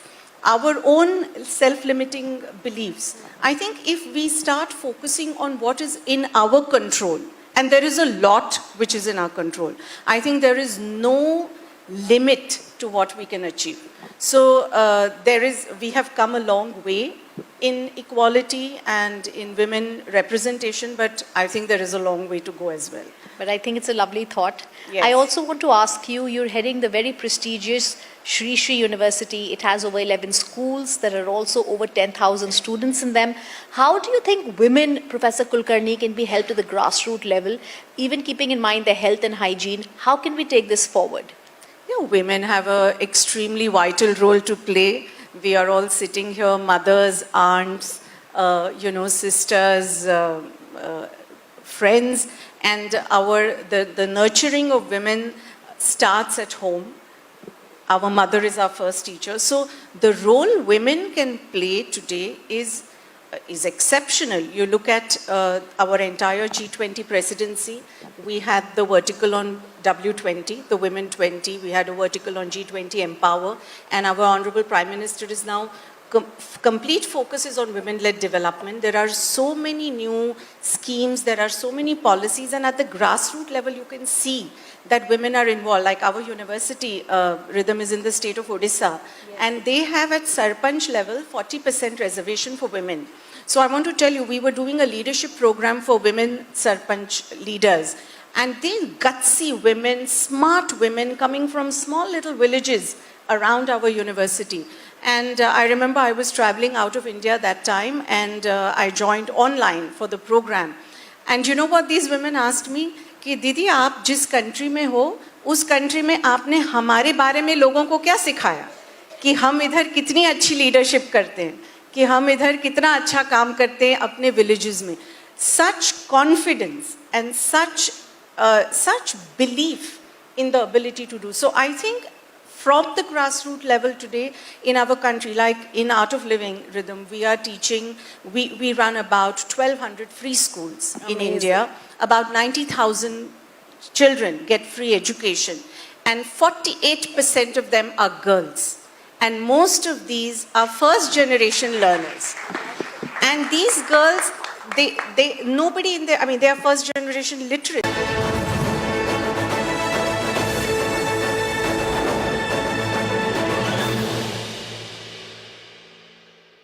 Gives me immense pleasure to introduce our panelists for this discussion. Dr. Shikha Sharma, the founder and managing director of NutriWell Health India Private Limited. And our second panelist is Ms. Ira Trivedi, the founder of Yoglove, who has tried to bridge technology with fitness. So let's get talking about selfies to self-care. Welcome all of you here. Big round of applause. Very good evening to all of you, and thank you so much for being here today. When I was told that we'll be talking about selfies to self-care, I myself have so many thoughts on it that I was glad that we are having a full-fledged conversation. So to begin with, in today's day and age, when there is such an unprecedented explosion of the selfie culture, who do you think is in the driver's seat? Is it looking good that is driving us to take all the selfies? Or is it that because we are taking the selfies, so we are tending more towards self-care? First of all, I just want to bring a very interesting fact to mind. Did you know that about 100 years ago, less than 100 years ago, even mirrors were not usual. Many people did not have mirrors in their home. Most people had never seen their own face. This is less than 100 years ago. Can you imagine that mirrors were it was a very rare thing. Only very, very wealthy people may have a mirror or what you call a looking glass in their homes. So, आप ये सोचिए कि 100 years ago, most people never even looked at their own face. And now look what's happening today. Meaning, how many times do we look at our own face? Every single day. How many times? You know, so it's a huge shift. It's a huge mental shift in the way that we're thinking about ourselves. And this way of thinking is affecting so many parts of our life. And I actually am very concerned about the young people growing up today, because when we grew up, we didn't have cell phones. We didn't have access to the internet. I mean, I got my first phone when I went to college, and itna bada sa, I remember it was itna bada sa Nokia phone. So we never grew up with phones, but today's children who are continuously on screens and are always looking at themselves from the time they're less than 1 year old doing FaceTime. They're all doing FaceTime with their family members, and they mostly love it because they're seeing pictures of themselves. It's a very, very new, it's an entirely new neurological connection in our brain. So it's quite a dangerous place, a dangerous territory that we're really in, that we're treading. That is exactly what I want to touch upon, because needless to say, the selfie culture has induced beauty standards. And beauty and the beauty industry has a whole new face to it as this is kicked in. You have a self-perception, self-image, and sometimes you think that you're falling short of it. You feel inadequate. You think in that sense, we need to very consciously draw a line of what our self-care practice should be and how we can responsibly practice a selfie culture? Yeah, I think that's a very important question today. The reason is that on one side, you have people who are more conscious, and they are made more conscious because every time you post a picture, the first reaction is, how is she looking? How is he looking? When you meet somebody, and especially at least in India, the first thing either they will say you have lost weight or you have gained weight. So imagine the amount of pressure a selfie would put, because now you are sharing with thousands and thousands of people who are judging you. So first is the mental pressure which I see amongst society, and it's faced more by women than men. Because subconsciously, women have been told that looking good is important for your acceptance. And that is a tragedy, because most women as young girls, when they grow up in a wedding, the girl is said she's pretty, and the boy is said he's successful. And that's a tragedy, because a lot of women have worked hard in their professions, and yet they are measured for how they look. Now, the point number 2 is the quick fix.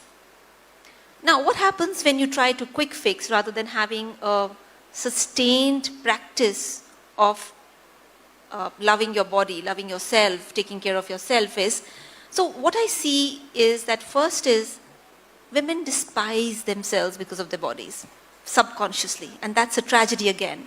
Because when you despise yourself, you open the doors for surgeries. You open the doors for all kinds of surgeries, which could be from physical correction, cosmetic correction, which you don't need. You're absolutely fine. And the second could be for liposuction, for everything possible. There are a lot of surgeries being done for virginity. So what I'm trying to say is, it just changes a woman's psyche into looking a certain way. And that's what is the problem today, that they have to fit a box. But Ira, I would want your opinion on that, because would you also say that somewhere wanting to take a selfie becomes a sense of motivation? So you want to look good, be beautiful, project yourself a certain way, or would you think that it is slowly not moving in the right direction mentally, because at the end of it, you're subjecting yourself to the number of likes and the number of views you're getting? Yes, it's a very slippery slope that we're on, that from looking into our mirrors to say, how are we looking today, into your image your image deciding how you feel today.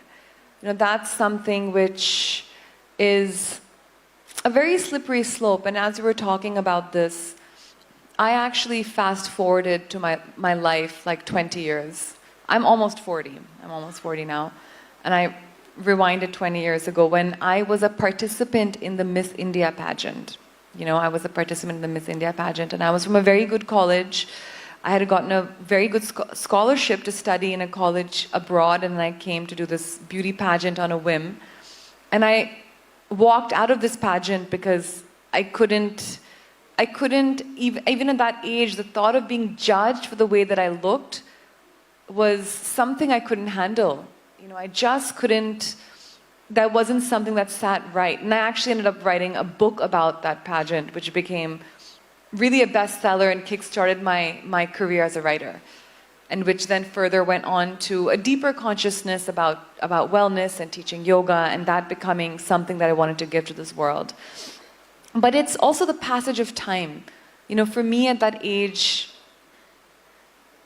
thinking that this was the way that I looked would define me into that journey, that this had nothing to do with who I was. And then as you age, you realize even more how fleeting the way that you look is, and how it really doesn't matter. But what's more important is the state of your own mind. And that's what my yoga journey led me to, that it's not the state of my face, it's not the state of my career. Ultimately, what's making me happy is the state of my mind. And if the state of your mind is correct, then no matter what happens to you in life, your life will always remain balanced. Like no matter जो भी आपकी जिंदगी में हो रहा है, अगर आपकी स्थिरता मन की रहती है, तो आप कुछ भी कर सकते हैं. And then that's slowly how things progressed. So it really is a journey, but it took me, it started for me much later because we weren't exposed to so much, but I now see that things are happening at a much younger age, so that actually makes our job, very important, that we have to start spreading that awareness, much more so, that it's not the state of your face, it's not the state of your body, it's the state of your mind which will ultimately make you a successful human being. It's not how much money you make, it's not how much fame you get. And it's interesting because now I'm in Mumbai and I teach and I interact with some of the most famous people, in Bollywood, and I understand that it doesn't matter how you look, it's ultimately the state of your mind. And wo log itni fitness, physical level pe, itna fame, itna paisa, but the mind is not still, and that can still lead to a very unhappy person, which will then lead to that unhappiness can then manifest into many conscious and subconscious disease. So that's how the trajectory goes. So it's just, educating now on nutrition, which is the first pillar of health, and then moving forward becomes very important. And for practitioners like you, you're out there, you're putting out the message on nutrition, on yoga. So much emphasis is laid on me time, connecting with yourself, taking a walk in the woods, meditating. Would you, in equal force, put out the message of taking a digital detox every now and then? Yes. So let's talk about what the mind is. The mind is an instrument. It's an instrument by which you understand your external world. Now this instrument, how it is getting influenced, and how it is finding stillness, where you find your happiness, is B. If you are constantly distracted by a WhatsApp message, by a phone, by an Instagram post, by a Facebook, what happens is your mind is constantly bombarding you with negativity. Now, why I say negativity is because the mind does not give you any positive information, and this is not I'm quoting from myself, these are things which I'm quoting from the Vedas. Okay, so first I'll give you a little bit about why I moved into nutrition and Vedas is because I trained as a medical doctor. I was working in the ICU in GB Pant Hospital, and two things stunned me. The first thing which stunned me was that we were getting patients at the fag end of their disease. That means they were just coming to die in the hospital. So we as doctors were waiting that please first get so ill, then we even look at you. So the standard thing was kuch nahi hua. Blood test mein nahi aaya, kuch nahi hua. So you're waiting for people to really fall ill and then come. And I said, this is illogical. The second thing was, in GB Pant Hospital, you have a cardiology super specialization unit and you have a neuropsychiatry. Many doctors were addicts because they were taking the drugs themselves.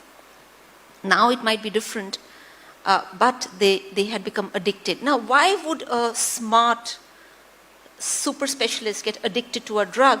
Because to calm the mind. Because the mind is throwing constantly, you are not good, you didn't do this, you didn't do that, this is pathetic, there's a deadline. How will you calm the mind? Now, the reason why we are talking about mental health is thanks to technology.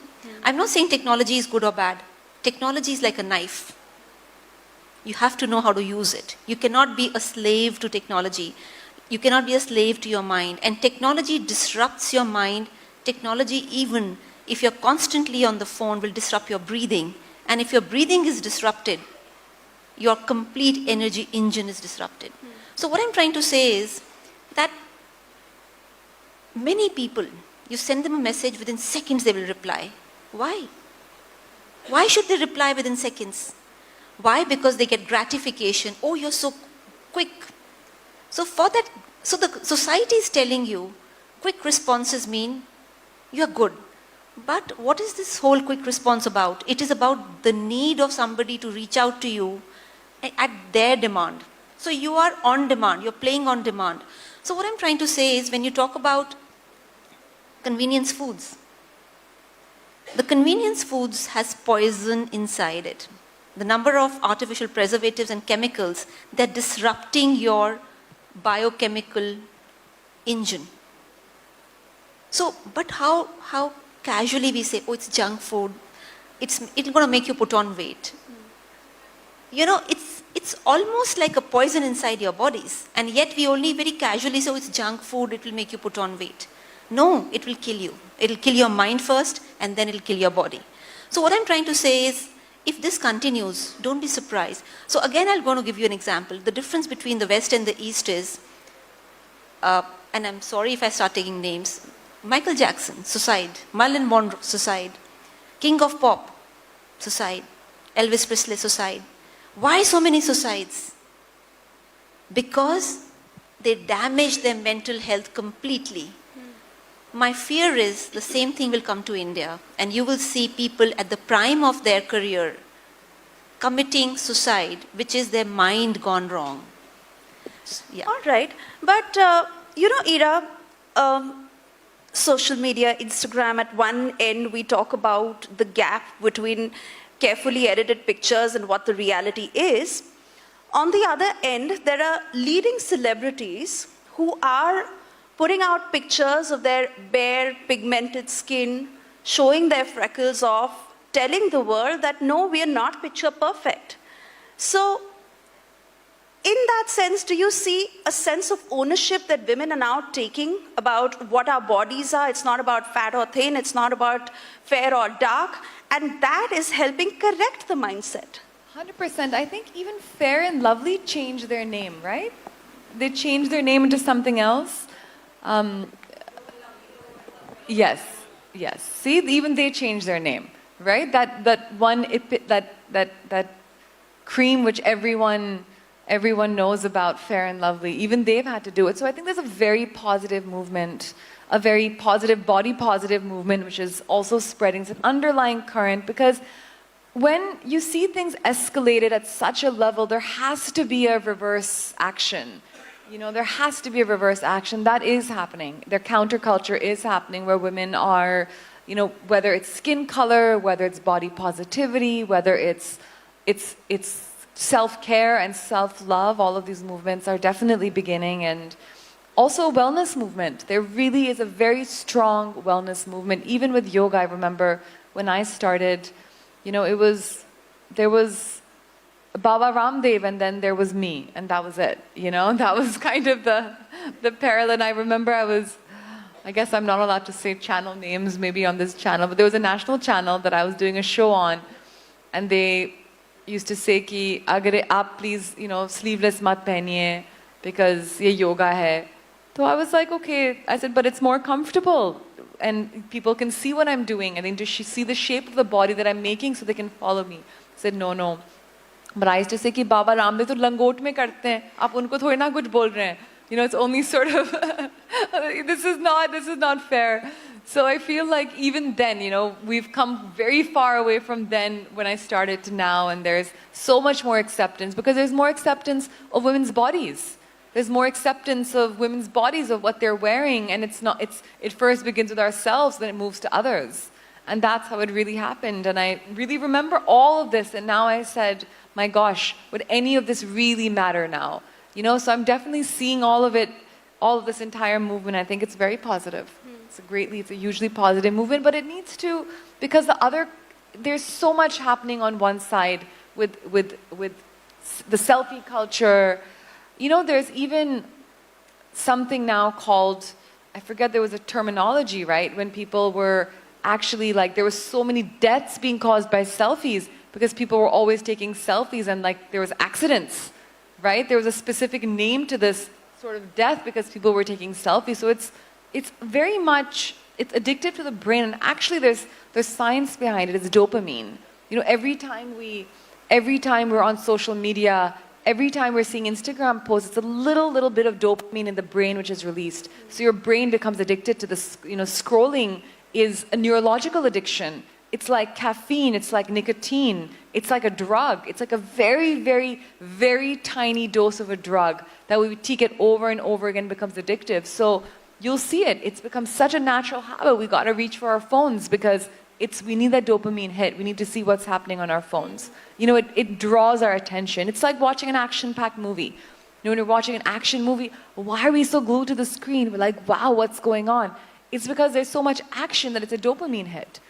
You know, so that's exactly what's happening now. It is truly a small addiction of sorts, maybe a big addiction. When we wake up in the morning first thing, what do? Most people, they're looking at their phones, they're falling asleep to their phones. I feel like even the way that human bodies, like the thumb is going to be longer, you know, as evolution happens because there's so much phone usage that, you know, human beings now, they're going to genetically evolve to have longer limbs with their phones and things like that. So, but you know, at one end they say that you should constantly remind yourself that self-care is not always Instagrammable.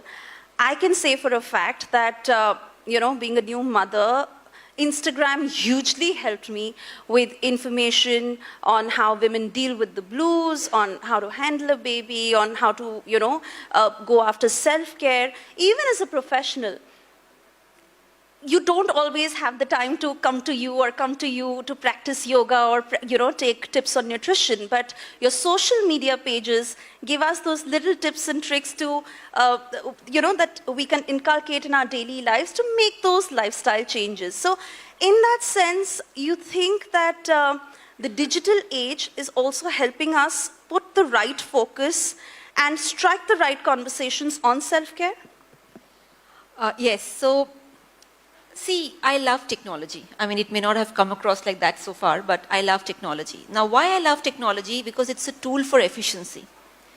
So like, for example, that till before Insta and Facebook came, it was only television which could showcase people's work. Now, the interesting thing about Instagram and social media is that anybody in any part of the world or any part of the country, irrespective of what you can afford, can get access to quality content. At the same time, they can also themselves be business people, entrepreneurs, showcasing their products. So it's a great democratization of communication. So initially, if you see, it was just the national newspapers and some local dailies. And then it was, of course, before that was radio, and then it was television. But that's it. But now there's a lot of democratization of information. So yes, it does help. I would say anything, any powerful thing, whether it's a nuclear energy or whether it is it's technology, it has to be balanced. So when I say balance, it means that yes, today somebody can stand up and say this product is not good because it has so much of XYZ components, and big companies stand up and they have to respond that there is a problem with the product. At the same time, with social media, hate speeches, targeting, trolling, mental bullying is also there. So I feel what is very important is to use this tool like a tool and to teach everybody how to use it like a tool. Whether it's, like I said, a knife or it's a vehicle which can become, a death agent itself. So the tool has to be used in a way which I think we have to train people. Now, why I'm giving you this example is, I don't know how many mothers are there, but if you try to take away a phone from a teenager, there'll be an anger reaction. You don't give the teenager food, no response. They'll be fine. I won't eat. You try taking away a phone. Now, these are classical addictive symptoms. So what I'm trying to say is that somewhere I think we have to introspect and teach ourselves how to deal with this new challenge, which is a blessing. But every blessing has a side which needs to be monitored and learned. So I think that, of course, before I finish, I want to tell you, of all the blessings for women, technology is the biggest one. Technology has given so much power to women in their hands, it's unbeatable. So I think that's one of the biggest positives I see in technology. And as we are on the verge of wrapping this conversation, I want to ask you both, what was your dare to dream moment? What moment? Dare to dream moment. Dare to dream moment. Shikhaji, why don't you start the dare to dream moment? I think dare to dream moment. Okay, there were several of them. But the day I felt that I felt gratitude and I felt responsible for whatever I've got was the day, and it's a long story, but I was invited by the Prime Minister, Mr. Vajpayee, to advise him. That day I asked myself that it's obviously not my talent. There is a higher force which is helping me. And if that higher force is helping me, I need to be more conscientious and more committed and more introspective about whatever I'm doing. So, till a certain age, and there are a lot of youngsters I see, it's all about making your parents proud. Then it's about fulfilling your own dreams, that, okay, I want this, I want this, I want this. But a stage comes when you realize that a talent or anything you get is a gift from the universe. So, thank you. So that was my first time when I actually dared to dream big and decided I will work in this field and make sure nutrition becomes the first call or first port of call for healthcare. And so my journey is a little different because I feel that my journey is such an unplanned journey, really a gift. A spiritual journey is truly a gift. It's a blessing. And it's a tough journey. It's possibly the toughest journey, but it really comes as a blessing. So I remember my teacher had told me that for 10 years after I'd become, he's like, you should not look at yoga as a source to earn any money. You should improve your skills and increase your depth of knowledge before you start using this as a tool to earn an income or support your life. I said, okay, ab teacher ne bola hai. In yoga, we have great respect for our teachers and our gurus. So I did this, and I remember I would have free classes in the park. In Lodi Garden, I would have free classes, or पहली class की तो only one person came and that person was my mom. And mom भी walk पे चले गई. She said कि हाँ चलो class है चलो मैं भी walk के लिए जा रही थी. You know, and I just sat there. I said अरे यार ये क्या हो रहा है? And then 10 years later, just blessing after blessing. Maybe all the people that I just taught for free and थोड़े से लोग start हुए mom के बाद in Lodi Garden. It was called Yoga Sunday. We used to gather in Lodi Garden and जिसको भी आके yoga करना था हम लोग करते थे. Then 10 years later, I see myself almost close to a decade later, जब International Yoga Day हुआ था सबसे पहला राजपथ पे, and in front of me, I was teaching that class, and in front of me were so many yoga mats that I couldn't see the last student. You know, so many yoga mats, and I thought to myself on that stage, wow, you know, wow, from being in that class where there was my mom who also left, to teaching a class and that class at the Guinness Book of World Records for the largest class ever conducted in yoga. You know, so that moment made me realize that sometimes so much of our life is not in our control. Who would have imagined?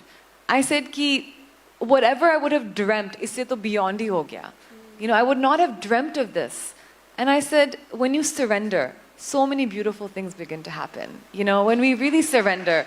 So I think that art of surrendering, that art of just being able to somehow let go, doesn't mean we stop working hard. You know, I worked very hard. You know, hard to bahut mehnat ki. I hated waking up in the morning. That was number one. Subah utne ka hi man nahi karta tha, especially Delhi ki sardi. We all know how it is, you know. But subah ut ke practice karna, logon se ko sikhana.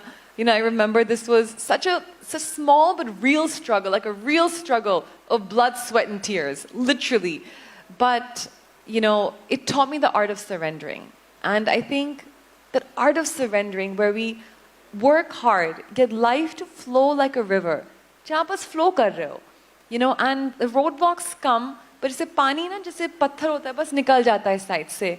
And it ultimately reaches the destination. So I started approaching life like this, and it's really helped me. You know, it's really helped me deal with the circumstances that come into your life as a woman. You know, because even for me, since the age of 18, sabse bada, you know, a huge struggle was marriage. You know, parents would also say, "Aap bas yoga karte rehte, usliye shaadi nahi ho rahi." I said, "Hey, like, she's doing all the yoga, doing yoga or writing books, so uski shaadi nahi ho rahi." You know, my parents, who are very educated people, are saying this. And Abhi, such a huge struggle, you know, for women in our country. Really, it's real. So finally, I actually said ki, as a rebellion, shadi karo hi mat, you know, like. But finally, about 6 months ago, I did get married. But this was a partner of my choice, someone who I knew could support my life, you know, and not the reverse, not because society told me to do. So I think that's still a very major struggle that we all face as women. But jab surrender hua, to pati bhi mil gaya, acha wala. So ye bhi hota hai. So really, I think that's my dare to dream or dare to surrender story. I think we are ending this conversation on a beautiful note. I want to thank you both for having this conversation in the first place, because I think Gen Z in particular is going to have a tough time in drawing that fine balance between selfies and self-care. So on that note, a huge round of applause for our guests this evening. I was thinking over there कि एक पूरे सबके साथ selfie लेंगे यहाँ stage पे. But I guess that would be totally inappropriate now. But I'm sure you all will share the pictures. Yeah, we'll take it in one corner.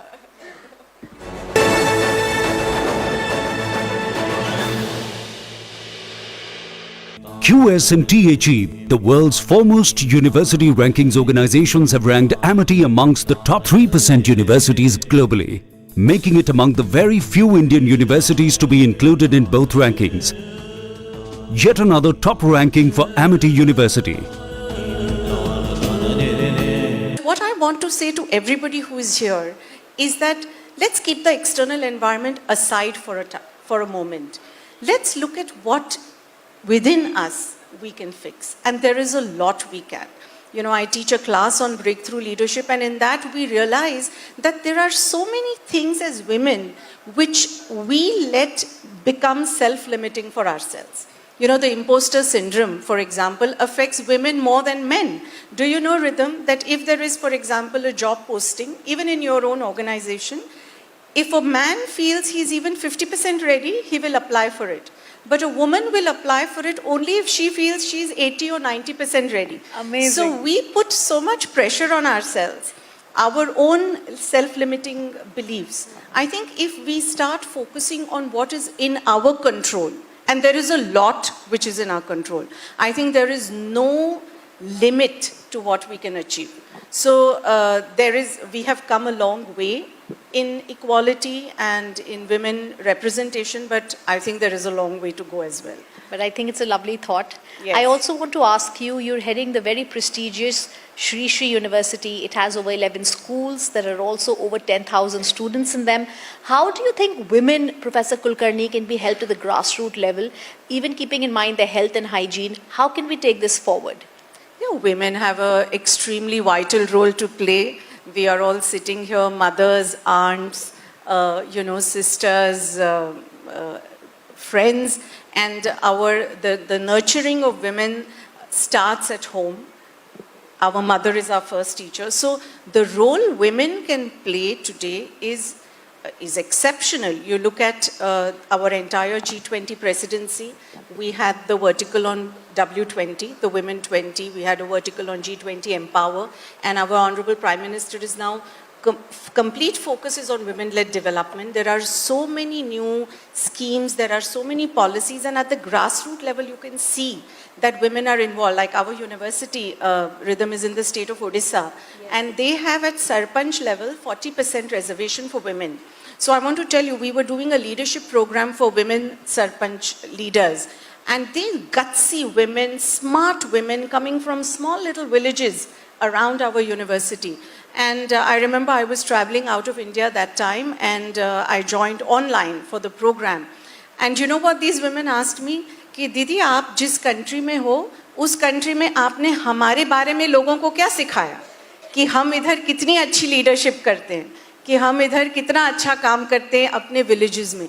Such confidence and such belief in the ability to do. So I think from the grassroots level today in our country, like in Art of Living, Rhythm, we are teaching, we run about 1,200 free schools in India. About 90,000 children get free education, and 48% of them are girls. And most of these are first generation learners. And these girls, they are first generation literate.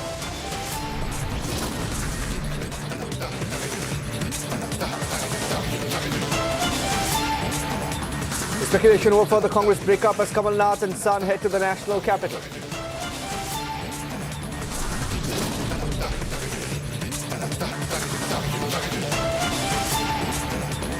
Top sources suggesting at least 7 Congress MLAs from Kamal Nath's camp likely to follow jump ship to the BJP.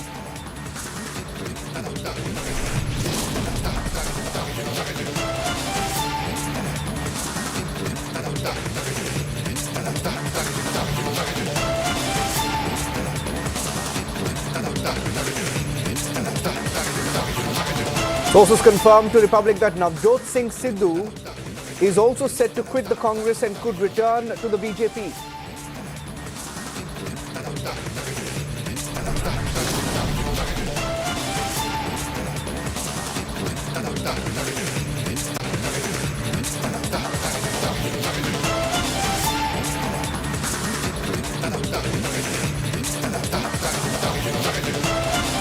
After 12 days of unrelenting fight, Mamata Banerjee's cops forced to add rape section to the FIR.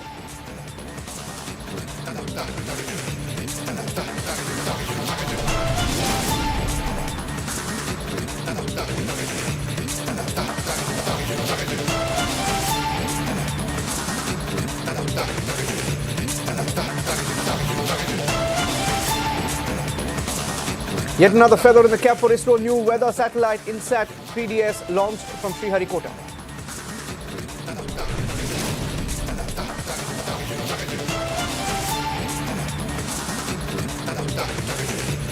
Yet another political crisis hits Pakistan. Chief Commissioner in Rawalpindi resigns, accepts rigging in the Pakistan election.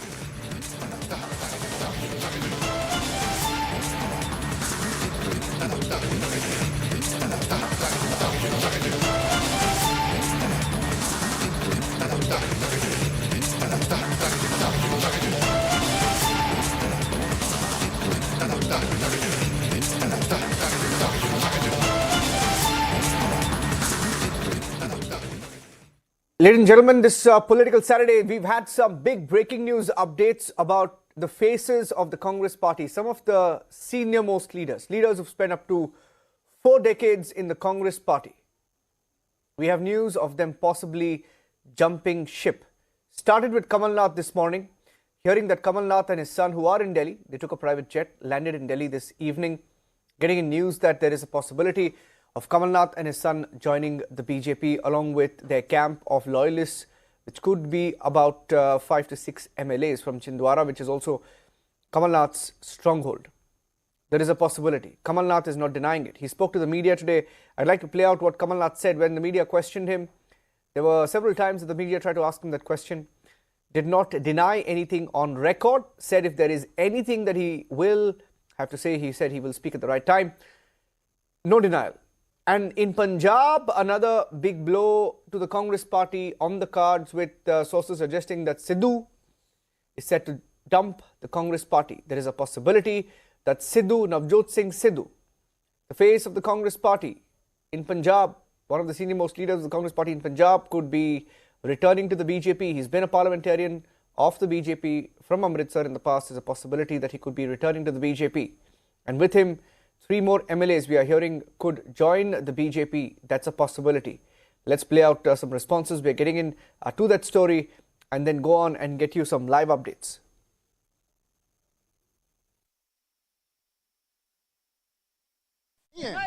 ये आप लोग कह रहे हैं जी, आप लोग excite हो रहे हैं. मैंने कहा मैं तो एक्साइट नहीं हूँ इस तरफ या उस तरफ. पर बात ये है कि अगर ऐसी कोई बात होगी, मैं आप सबको सबसे पहले खबर करूंगा. ये आप लोग कह रहे हैं जी, आप लोग एक्साइट हो रहे हैं. मैंने कहा मैं तो एक्साइट नहीं हूँ इस तरफ या उस तरफ. पर बात ये है कि अगर ऐसी कोई बात होगी, मैं आप सबको सबसे पहले खबर करूंगा. Okay, that's Kamal Nath doesn't deny anything on the face of it. Kamal Nath and Sidhu, are they set to dump the Congress party? Let me go across to Amandeep, who's joining us live from Chandigarh. Where is Sidhu? Amandeep, where is Sidhu? We had some news that that switch will happen in February. Is it happening soon? And why is he dumping the Congress party? Well, Niranjan, the point is that Sidhu is maintaining distance from the state Congress leadership from past few months. He was not participating in any kind of protest or any kind of meeting as well. Last time he has seen in the Congress convention when the Mallikarjun Kharge visited the Punjab and held a meeting with the workers and the leaders as well.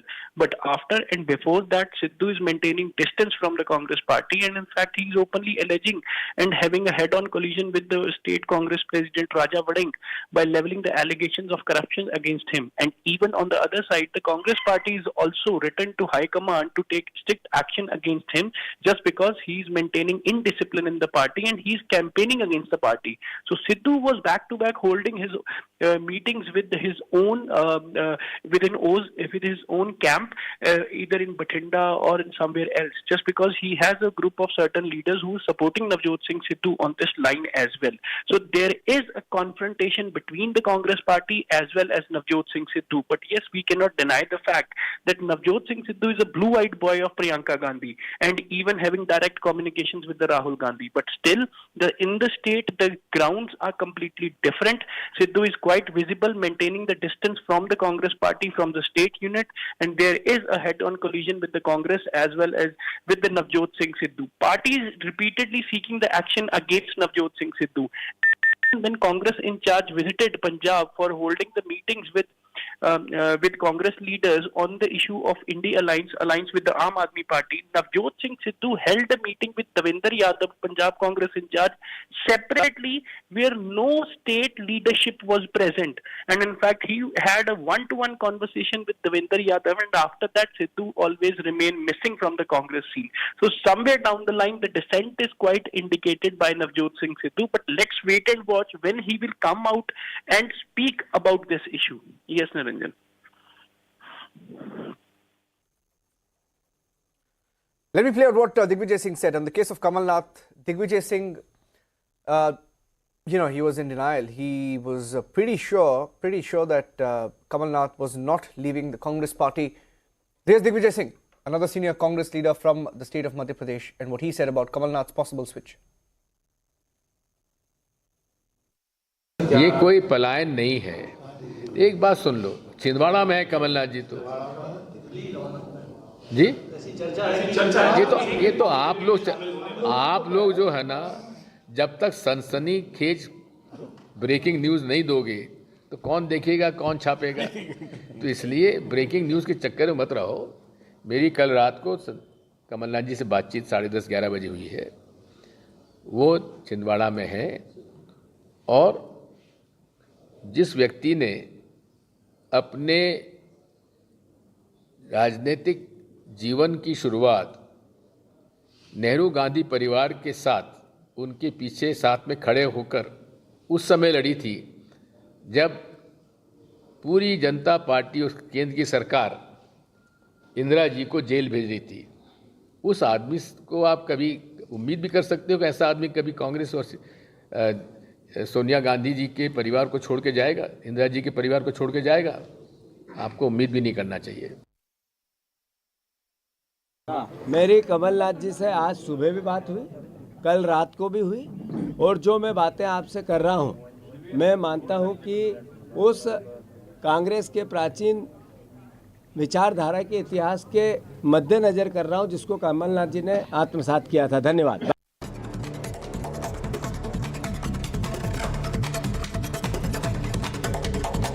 Prime Minister Modi will be addressing a mega rally on the 20th of February at Jammu ahead of the Prime Minister's visit. Security has been beefed up in the state, especially at the Maulana Azad Stadium, where the Prime Minister will deliver his address.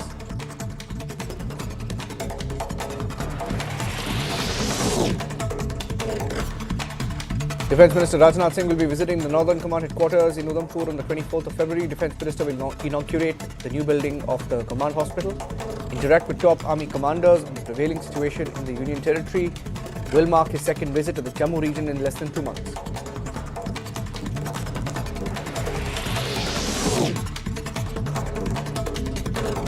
Another setback to the Aam Aadmi Party. Arrested MP Sanjay Singh and former Deputy Chief Minister Manish Sisodia. Judicial custody in the Delhi excise policy case has been extended till the 2nd of March.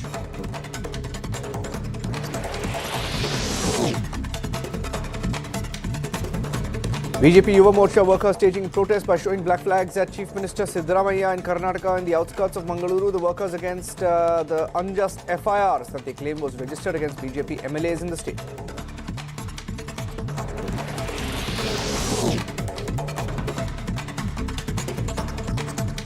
Kanpur Special Task Force has arrested 2 youth who were attempting to fraudulently access UP Police recruitment examination by impersonation. 42 admit cards and mobile phones have been seized.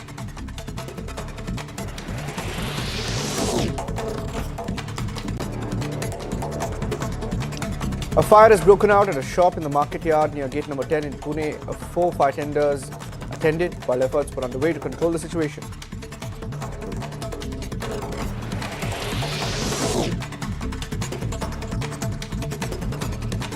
Massive fire broke out at the Tarapur block of the Maharashtra Industrial Development Corporation after a sudden explosion.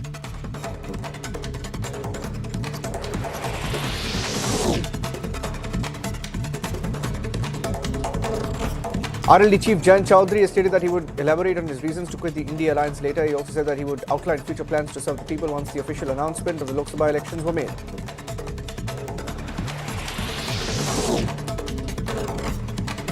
Jharkhand Congress leader Amba Prasad has said that there is dissatisfaction among 12 MLAs in the state due to pending works, lack of responsiveness from senior Congress ministers.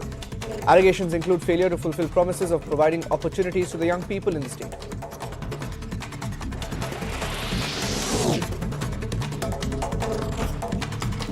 On the fifth day of the farmers' agitation at the Shambhu border, farmer leader Jagdeep Singh Dalewal has said that the central government must shift focus from corporates to consumers, producers and markets for their demands to be resolved.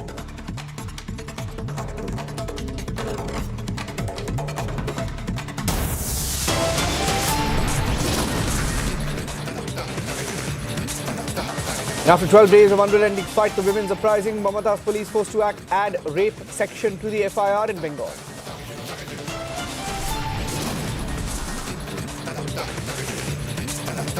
Yet another feather on the cap for ISRO. New weather satellite INSAT 3DS launched from Sriharikota.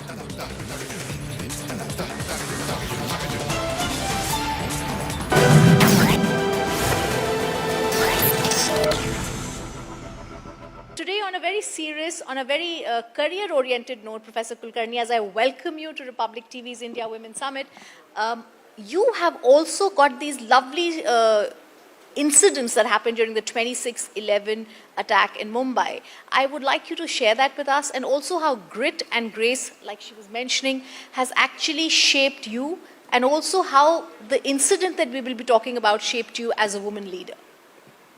Yeah, Rhythm, you are starting with the incident of 26/11, and as we all know, it was a very unfortunate day in the life of India. When Mumbai was attacked by terrorists, 5 very prestigious locations. So I was with my husband Ajay in the Taj Mahal Hotel, and we went to meet a German friend. She is a member of European Parliament, German lady. And when you go for a dinner, like we are here in a hotel today, when you go for a dinner or a conference, you don't expect to be met with a terrorist, full-blown terrorist attack. So unfortunately, that's what happened, but I'm very grateful that with God's grace and with everybody's prayers, after 14 hours in captivity and being hostage in different locations in the hotel, we were rescued by the NSG commandos, and we were able to come out. And in a moment like this, what else but grit, or what else but faith in the fact that you might just live? What else but that can, help you? Because you are not trained to deal with that opponent, right? I mean, in life, we talk about skilling. I'm in education, we are talking about learning and skilling and upskilling and relearning. All of that is true when it's a context of familiarity for you, or it's a context you want to be a part of. Yes. Here you don't, this is not familiar ground at all. And I think that moment taught me that power of faith. It taught me the power of belief. I remember, Rhythm, we were at one time hiding under a table because there was nothing else to hide. And we were lying down under the table because that was about the only protection we could find in a room we were hiding. And I thought suddenly to myself, oh, I need to hand over. Let me write down, hand over notes. Imagine, you're trying to hand over life. And I started typing, and then this thought came to me that no, if I send these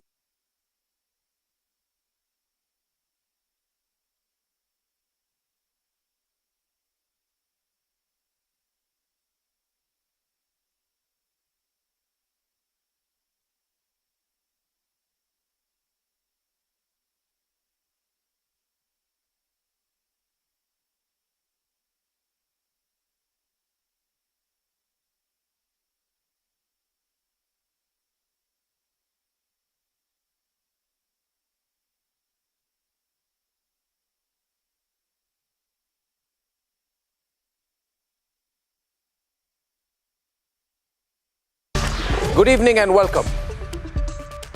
It's getting completely impossible for Mamata Banerjee to wiggle her way out of delivering answers to the women of Sandeshkhali.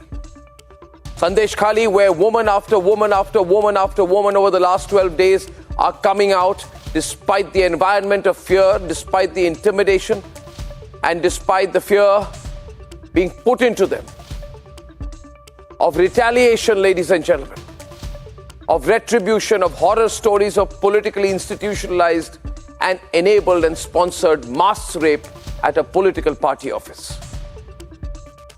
On the one side is their bravery, their resilience, which are a testament to the strength of their convictions, which have shaken an entire nation on their feet in this demand for justice. And on the other side, ladies and gentlemen, is the armchair coterie of Mamata Banerjee, complete psychopaths, shamelessly cheerleading Mamata Banerjee on as she turns completely anti-women by backing Mafia Don Shah Jahan Sheikh. Mamata Banerjee, this is not a matter which is going away. It is not a matter vanishing into air. It is not a silence that can be bought. It is not a matter that the plugs will be pulled from. Not until absolute justice is delivered proportionately to the crime and to the criminals. And the criminals, ladies and gentlemen, are not just the alleged rapists who use the Trinamool Congress office allegedly as a mansion of crime and rape. It's not just the Mafia Don Shah Jahan Sheikh's den of crime that is being endorsed by the highest levels in office. It is equally all those hypocrites and psychopaths who are endorsing and justifying and doing everything in their might to taint the victims. Mamata Banerjee should realize that women are not just members of half the billion. They are not just half that will toe her line, be bought through intimidation and nod their heads elatedly at getting 1,000 rupee sop. You cannot throw a carrot at women and pray and hope that this tides over. The women of the country want justice. The women of Bengal want justice. The women of Bengal shall get absolute justice and nothing short.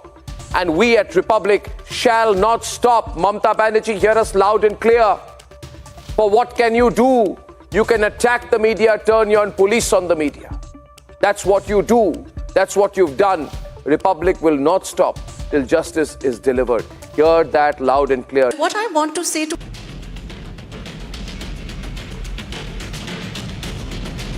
Days after former Prime Minister Imran Khan alleged electoral malpractice in the recently held general elections, now the Rawalpindi Chief Commissioner has admitted the same. He admitted to rigging the elections against PTI and added that he made 13 candidates win in Rawalpindi alone. मैं वो election ठीक नहीं करवा सका और मैं अपने ओहदे से यहाँ इस्तीफा दे रहा हूँ। मैंने जो इस इलेक्शन में गलत काम किया है, रावलपिंडी के 13 एमएलए की सीटें जो हारी हुई लोगों को हमने जितवाया है, लोगों की 70-70 हजार की लीड को हमने उनकी शिकस्त में बदला है। Meanwhile, senior Supreme Court lawyer Salman Akram Raja was arrested in Lahore while protesting against election rigging. Bureau Report, Republic TV.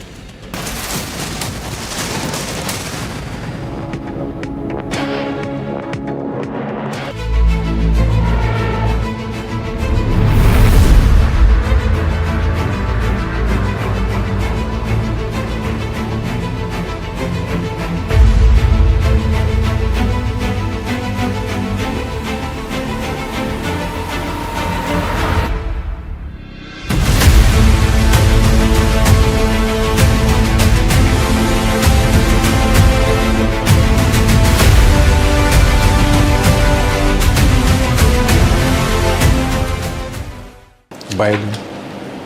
Он человек более опытный, он прогнозируемый, он политик старой формации.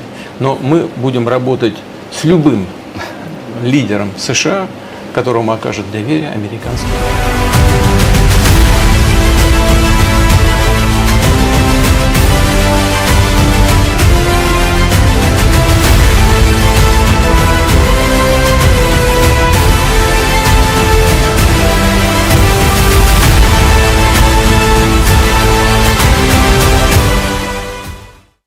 Хотел заставить европейцев поднять свои расходы на оборону. Или, как он говорил, пусть тогда платят нам за то, что мы их защищаем, что мы раскрыли над их головами атомный зонтик и так далее.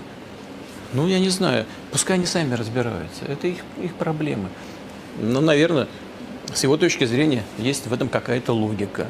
С точки зрения европейцев логики никакой нет, а они хотели бы, чтобы Соединенные Штаты и дальше безвозмездно осуществляли вот какие-то функции, которые сложились с момента образования НАТО.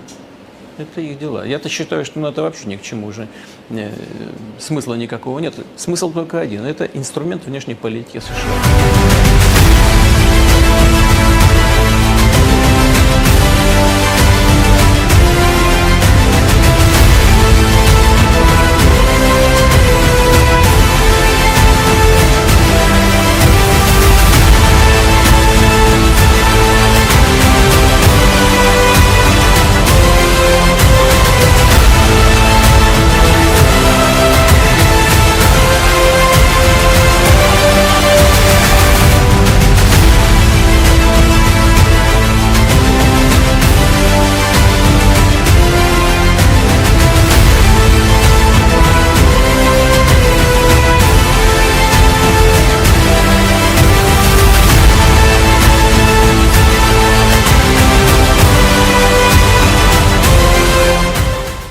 Послушайте, я когда встречался с Байденом в Швейцарии, это было, правда, несколько лет назад, 3 года, там, ну, и тогда уже говорили о том, что он недееспособный. Ничего подобного я не увидел. Ну да, он подглядывал свою бумажку, я, честно говоря, подглядывал свою. Ничего такого нет. Но то, что он где-то, выходя из вертолета, ударился там, головой этот вертолет, но кто у нас не ударялся где-нибудь головой? То есть пусть первый бросит в него камень.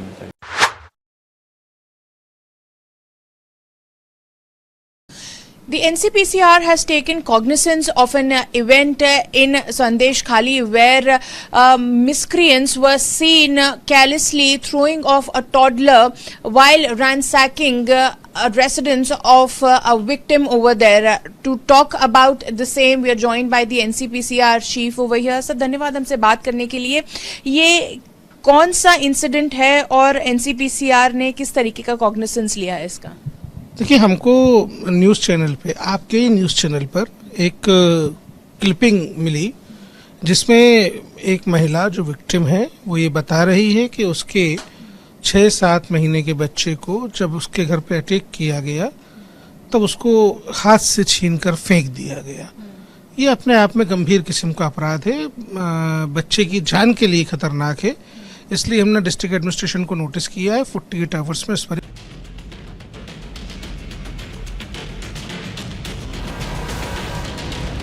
Bihar Chief Minister Nitish Kumar has launched scathing attacks against the India Alliance weeks after quitting the bloc. He expressed dissatisfaction over the India Alliance's functioning and stated that the alliance has ended a long time ago. अब देखिए, हम तो बड़ी कोशिश किए थे, हम तो नाम भी नहीं दिए, हम तो नाम दूसरा दे रहे थे, तो लोग अपने तरफ से नाम दे लिया. हम तो उस समय तब पहले लोग नाराज हो रहा था, हमको छोड़िए जो नाम दे दीजिए. अब चल रहा है कुछ ऐसे ही चल रहा, खत्म हो गया था. तो हम तो ट्राई बहुत किए थे, तो उसी समय ना आपको कह दिया. जब हम अलग हट गए थे तो उसी समय आप लोगों को हम सब प्रेस के सामने सारी बात आप लोगों को बता दी थे. अब मेरा काम है, हम लोग तो बिहार के हित में जो काम करते रहेंगे. और कितना काम हो रहा है, पूरे तौर पर एक एक चीज का काम हो रहा है और सब चीज को और आगे बढ़ाते रहते हुए हम लोग. Bureau report, Republic TV.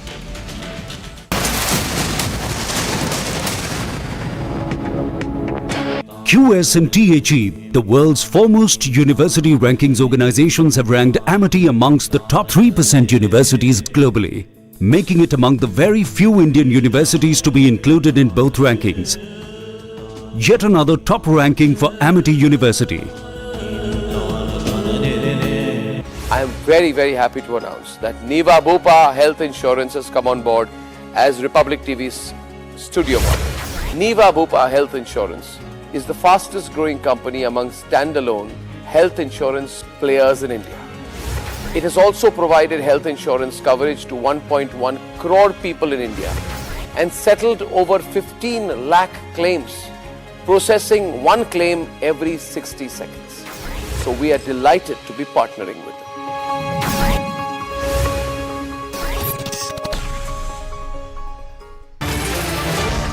Welcome back, ladies and gentlemen. And it's time now for the nation's sharpest opinion. Tomorrow is an important day for what happens in the next chapter regarding Arvind Kejriwal and Liquor Gate. Please watch very closely for what happens tomorrow, that is 17th, and what happens on 19th. These are important dates. Tomorrow, Arvind Kejriwal has been asked to be physically present in court in the Liquor Gate scam. 5 times in a row, the apparent Aam Aadmi Arvind Kejriwal has skipped the ED summons. Sometimes because he's campaigning, sometimes because he's doing Vipassana, and sometimes the apparent Aam Aadmi doesn't like the ED's phrasing of the notice. All kinds of reasons have been given, but all these things don't last forever. Despite all the huffing and puffing and drama, it is a legal directive for Arvind Kejriwal to be present in.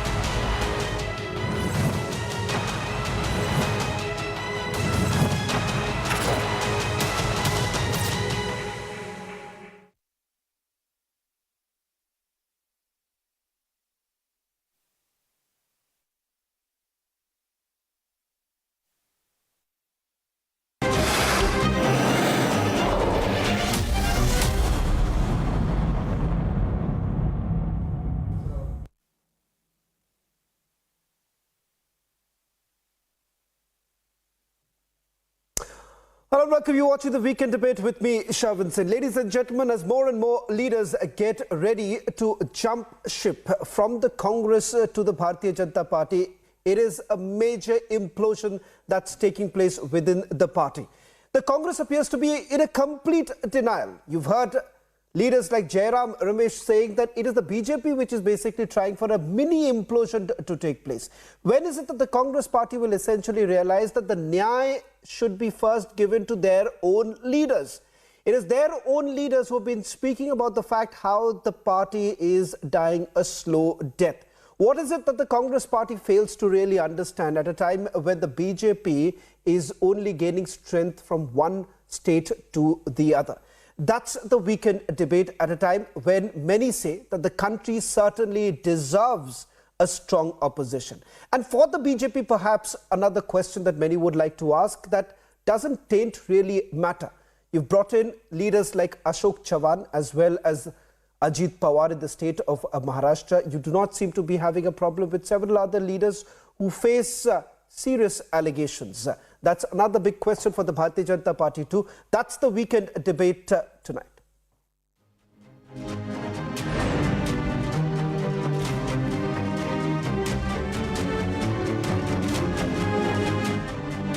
Massive speculation over further Congress breakup as Kamal Nath and son head to the national capital.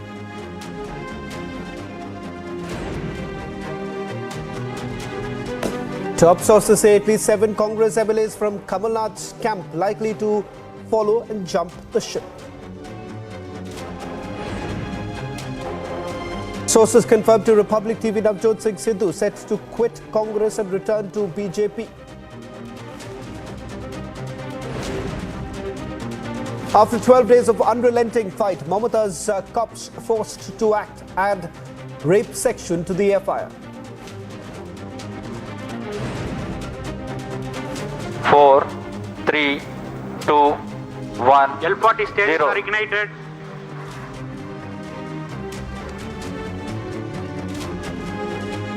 Yet another feather in the cap for ISRO. New weather satellite INSAT 3DS launched from Sriharikota.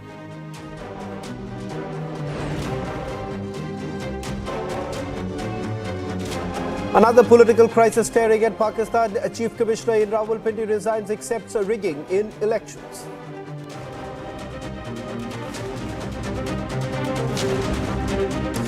Ladies and gentlemen, the Congress is falling apart by the day. Top Congress leaders, Kamal Nath and his son, are in the national capital. And if sources are to be believed, the father-son duo and 7 MLAs from the camp could jump the ship. Now, that's not all.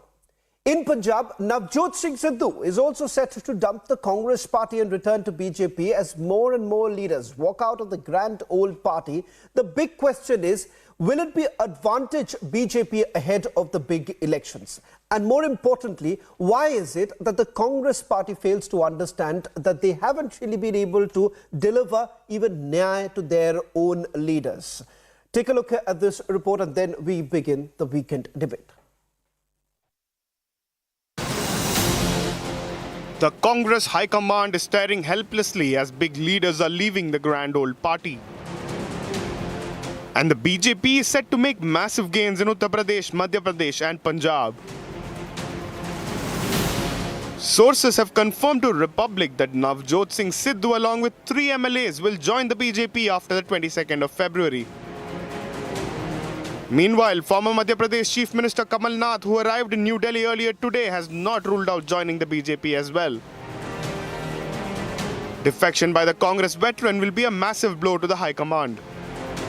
ये आप लोग कह रहे हैं जी, आप लोग excite हो रहे हैं। मैंने कहा मैं तो एक्साइट नहीं हूँ इस तरफ या उस तरफ, पर बात ये है कि अगर ऐसी कोई बात होगी, मैं आप सबको सबसे पहले खबर करूंगा। Many close aides of Kamal Nath, including his son Nakul, who is also in Delhi, have removed the word Congress from their social media bios. According to sources, 7 more MLAs and the mayor of Chhindwara could also defect to the BJP with Kamal Nath. देखिए, राजनीति के अंदर 3 चीज़ें काम करती हैं: मान, अपमान और स्वाभिमान। जब इन पे कहीं चोट पड़ती है तो मनुष्य अपने जीवन के निर्णय को बदलता है। Following the speculation, Kamal Nath's emotional appeal to a crowd earlier this week is doing the rounds on social media. जवानी समर्पित कर दी, मेरी आखिरी सांस तक मैं छिंदवाड़ा के नए विकास के लिए प्रयास करता रहूँगा। आप सब का दिया हुआ प्यार और विश्वास मुझे बल और शक्ति देता है और वही प्यार और विश्वास मुझे मेरी आखिरी सांस तक मिलता रहे। आप सबका बहुत बहुत धन्यवाद। Cut across to Uttar Pradesh, sources say 10 Samajwadi Party MLAs are also in touch with the BJP state leadership. And the state unit is waiting for the go-ahead from the central leadership. All these major political developments happen in the backdrop of the 2-day BJP National Conference taking place in Bharat Mandap. As the race to Lok Sabha elections heats up, more and more leaders are abandoning the Congress. The Bharatiya Janata Party is gaining more grounds across all states in the country. With Navjot Singh Sidhu set to join the BJP soon and Kamal Nath deserting the Congress party in the state of Madhya Pradesh, it seems as if the grandeur and the allure of the Congress party seems to be fading. Has the Congress finally accepted the harsh truth that their ship is full of holes and is about to sink? Let's debate.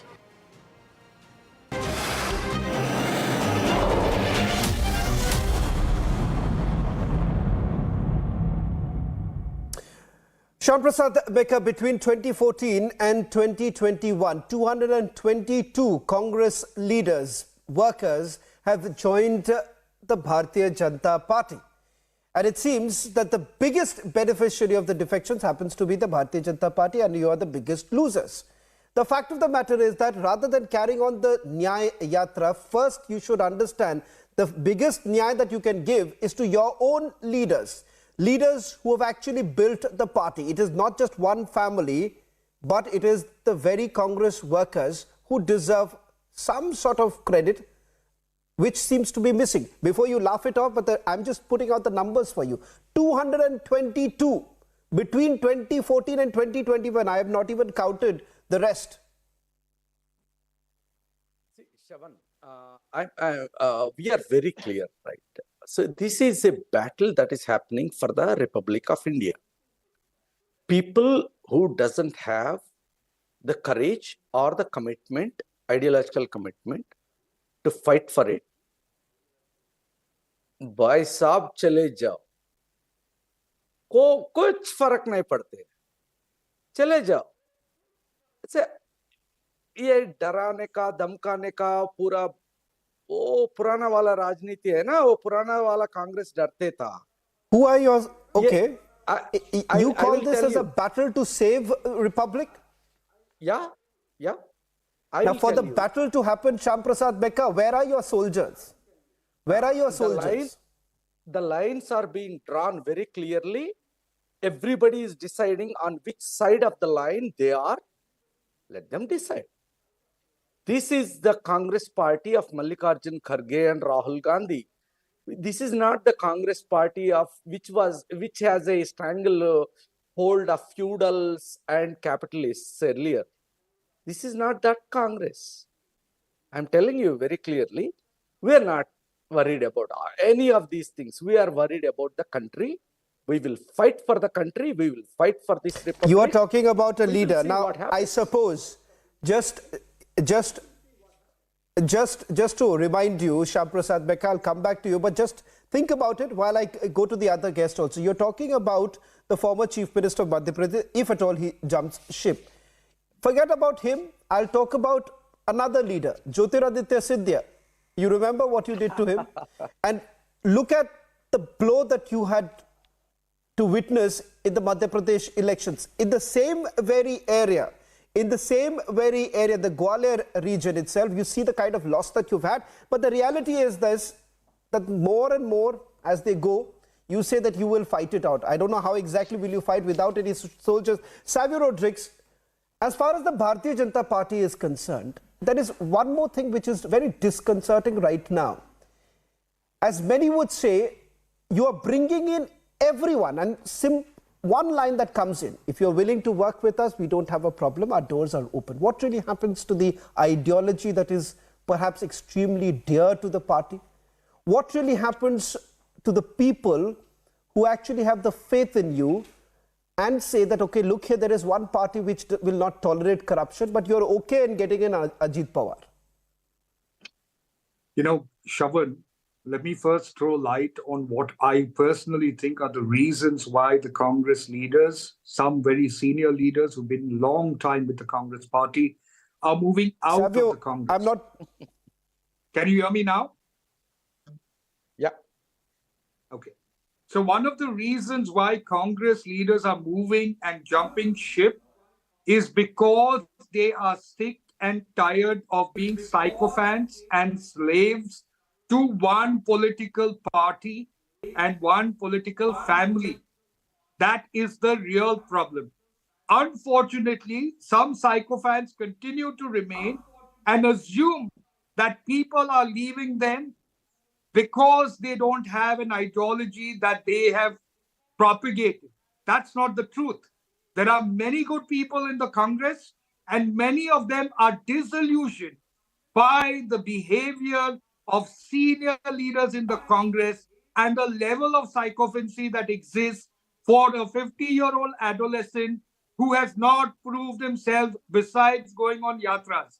But coming to your question on the BJP, I think it is imperative on any political party to give an opportunity to a political leader or a karyakarta that believes in development of India, which is rising as Bharat, an opportunity to correct the mistake that he or she has made by being with a political party in power for a long time. So today, if they are having a change of mind and gravitating to Prime Minister Narendra Modi, I don't see anything wrong. Coming to the aspect of corruption, Shravan, I am still saying it. Every leader that has come into the BJP, if he has got corruption cases against him, the law will take its course. And if they are found guilty of the corruption, they will go to jail. But why accept it? No, Savio, why accept them? Now, I'll just give you an example. Think about this. Think about this, Savio. Devendra Fadnavis, during the Maharashtra elections, said that the Pawar family will be Chakki PC, including Ajit Pawar. The fact of the matter is that just months before he joined hands with the Bharatiya Janata Party, a closure report was filed. The question here is that it can't be hypothetical that, look here, law will take its own course. Then you will face the same question in the state of West Bengal as far as Shuvendu Adhikari is concerned. So the question here is that why accept people against whom there are allegations? You've got a valid point, Shavan. But at the end of the day, neither you nor I nor anybody on this panel decides whether a person is guilty or not, other than the investigative authorities. And beyond that, it is the court that arrives at the guilty verdict on an individual. But if an individual is suffocated within a political party, adds value to the Bharatiya Janata Party, I don't see what is wrong in giving them an opportunity to correct the errors that they had when they never had an option for a political party that focuses on development. Because Congress and other political parties in the opposition have been working towards appeasement politics, while BJP is working towards development. So today, whether it's an Ajit Pawar and the allegations against him, whether it's Subhendu Adhikari and the allegations against him, if they are proved guilty, then I am saying this again, they should go to jail. But neither you nor me or anybody on this panel is the judge to make that decision. That decision I'm not saying be any one of in the us court can. of law. I'm only saying, Savio, perhaps I'll take that to also Binay. I'll take this to Binay, but before I come to Binay, Sumant Siraban, now as far as the BJP is concerned, now that question will still remain with them, that have they become, as many would say, that washing machine, as the opposition parties say. But forget about what the Bharatiya Janata Party is doing for a moment. Look at what is really happening in the opposition. Doesn't the country really deserve a stronger opposition? Because right now, the fixation with only one man and to restructure his political career is ensuring that those who have actually given their heart and soul to the party, they seem to have been sidelined. Wow. And the fact of the matter is that Jyotiraditya Scindia does not mean anything for the Congress party. And look at what Shyam Prasad Mekha had to say. Sumant. Shaman, I'm not very sure which party you're referring to. Are you referring to all those loyal BJP workers who have put in years of hard work for the party and are now seeing their tickets being taken away by people who crossed over from the Congress last week and 2 weeks ago? So I don't know what you're referring to. Like Ashok Chavan gets a Rajya Sabha ticket 2 days after he joins the BJP. So I think that there is going to be a lot of resentment. What is happening is effectively this is a electoral fight between two political parties. One, on the one hand, we have the Congress bracket Modi, and on the other hand, we have the Indian National Congress, which is the grand old party. So there are two Congresses which are fighting each other now. And I think when you have an invasion like this of people from the Congress into the BJP, people whom you accused of the worst, most heinous crimes, whom you called them as corrupt, and they are now sitting with you, sitting as part of your government in different states and so on.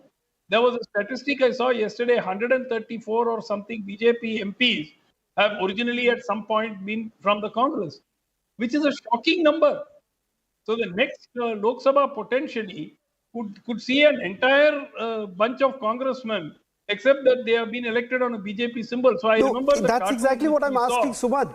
Sumant, for the sake of defending the BJP to elect your old Congress MLA. Hence, I'm asking you this question: why should it not worry? Of course, you know, Sumant, what you missed out. I did ask that question to the Bharatiya Janata Party if they are okay with having tainted people joining their party, because they are the ones who talk big on corruption. But once again, please think about this also. Think about this. You are saying they are opportunists. When were politicians not opportunists? The fact of the Sumant, the fact of the matter is that this is not charity business. First of all, now politicians cutting across party lines would have been opportunities. That's not what the argument here. The argument here is this. What did the BJP say during the days Once again, hold on, Sumant. Listen to me. I'm coming to the core. The crux of the matter is this. Sumant, the crux of the matter is this. When you have your own alliance partners, just look at the statement. I'm just reading out a few for you. I'm just reading out a few for you. 1 minute. Sumant, just think about this. What did the BJP say? If you have to fight the BJP, if you have to fight the BJP, can you really do it in the manner you're doing? Now, I'll just give you an example. The moment RLD No, one second. Sumant, BJP the problem today is not more that. Congress than First, you need to Congress. fix your own house in order to fight the battle. Shyam Prasad Mecca says that we are fighting a bigger battle. Who is going to fight the bigger battle when half of your army has deserted you? Now, the fact of the matter is this. Jairam Ramesh, the moment RLD actually jumped ship, Nitish Kumar jumped ship, the response that came in, the alliance is intact. Mamata Banerjee says that you won't even get 40 seats. Now look at the alarming situation. But while the situation being as alarming as it can get, there is one man who continues a yatra for himself. So what is your problem with the yatra? You want him to stop the yatra? What is your problem? Why are you so worried about it? The problem I think you should continue. I'm only worried. You are not worried continue. about your own party, but I'm only saying as a country, as a healthy democracy, I think so everyone wants a situation where you have a strong opposition party. But the problem here is the opposition party cares less. Doesn't really matter. Shavan, opposition is the people of India to Narendra Modi. You don't understand that yet. That is the problem. With our approval rating of Narendra Modi versus who? of the Prime Minister. Narendra Modi versus people of India. You don't understand that yet. No, What is I'm the sorry. problem with Modi and Please, you? Shyam Prasad Becca, you may have your opposition, with the Bharatiya Janata Party, it is all good. But for all of this to happen, for all of your wishes to come true, you will have to have people to fight the Bharatiya Janata Party. Where exactly are your people? Why are you so worried about our leaving you? strategy? Why is it that's not a problem? Why do you want us Binay to comes win? in and then Rohan, I'll come to you in a short while from now. I want Binay to respond to what Shyam Prasad Becca is saying. Shyam Prasad and Sumansi Raman have made one simple point. Sumansi Raman, Binay is saying that such a situation will come that you will only be having on Congress workers in your party. The Bharatiya Janata Party is only currently relying on the Congress workers. Bring the Congress. Shravan, let 134 me first MPs. respond to what Mr. Meka just said. That why BJP is worried about Mr. Rahul Gandhi Yatra. BJP is not worried about Rahul Gandhi Yatra, but BJP is worried about that why Congress is not worried about Rahul Gandhi Yatra. See what has happened. Rahul Gandhi went to Jharkhand, the CM went to jail. And there is a crisis in the Congress party, 17 MLAs are there and 12 are unhappy. He went to Bihar, Nitish left the India Alliance. He went to West Bengal, Mamata Banerjee left the India Alliance. So Congress should be worried and they must go to Rahul Gandhi with folded hands. Arey Baba, stop the yatra. Otherwise the party will finish if you roam around the country. And the main Bhai Sahab, Modi will come with folded hands, asking him to stop the yatra. Suniye, Modi and Shah will come with folded hands. If you have Rahul Gandhi and if you care about your self-respect, then Congress is not the place for you. If you have to choose between your self-respect and Congress party, if you go with your self-respect, you will have to leave Congress. And one more very important thing, Savan, that look at what the Congress party is saying.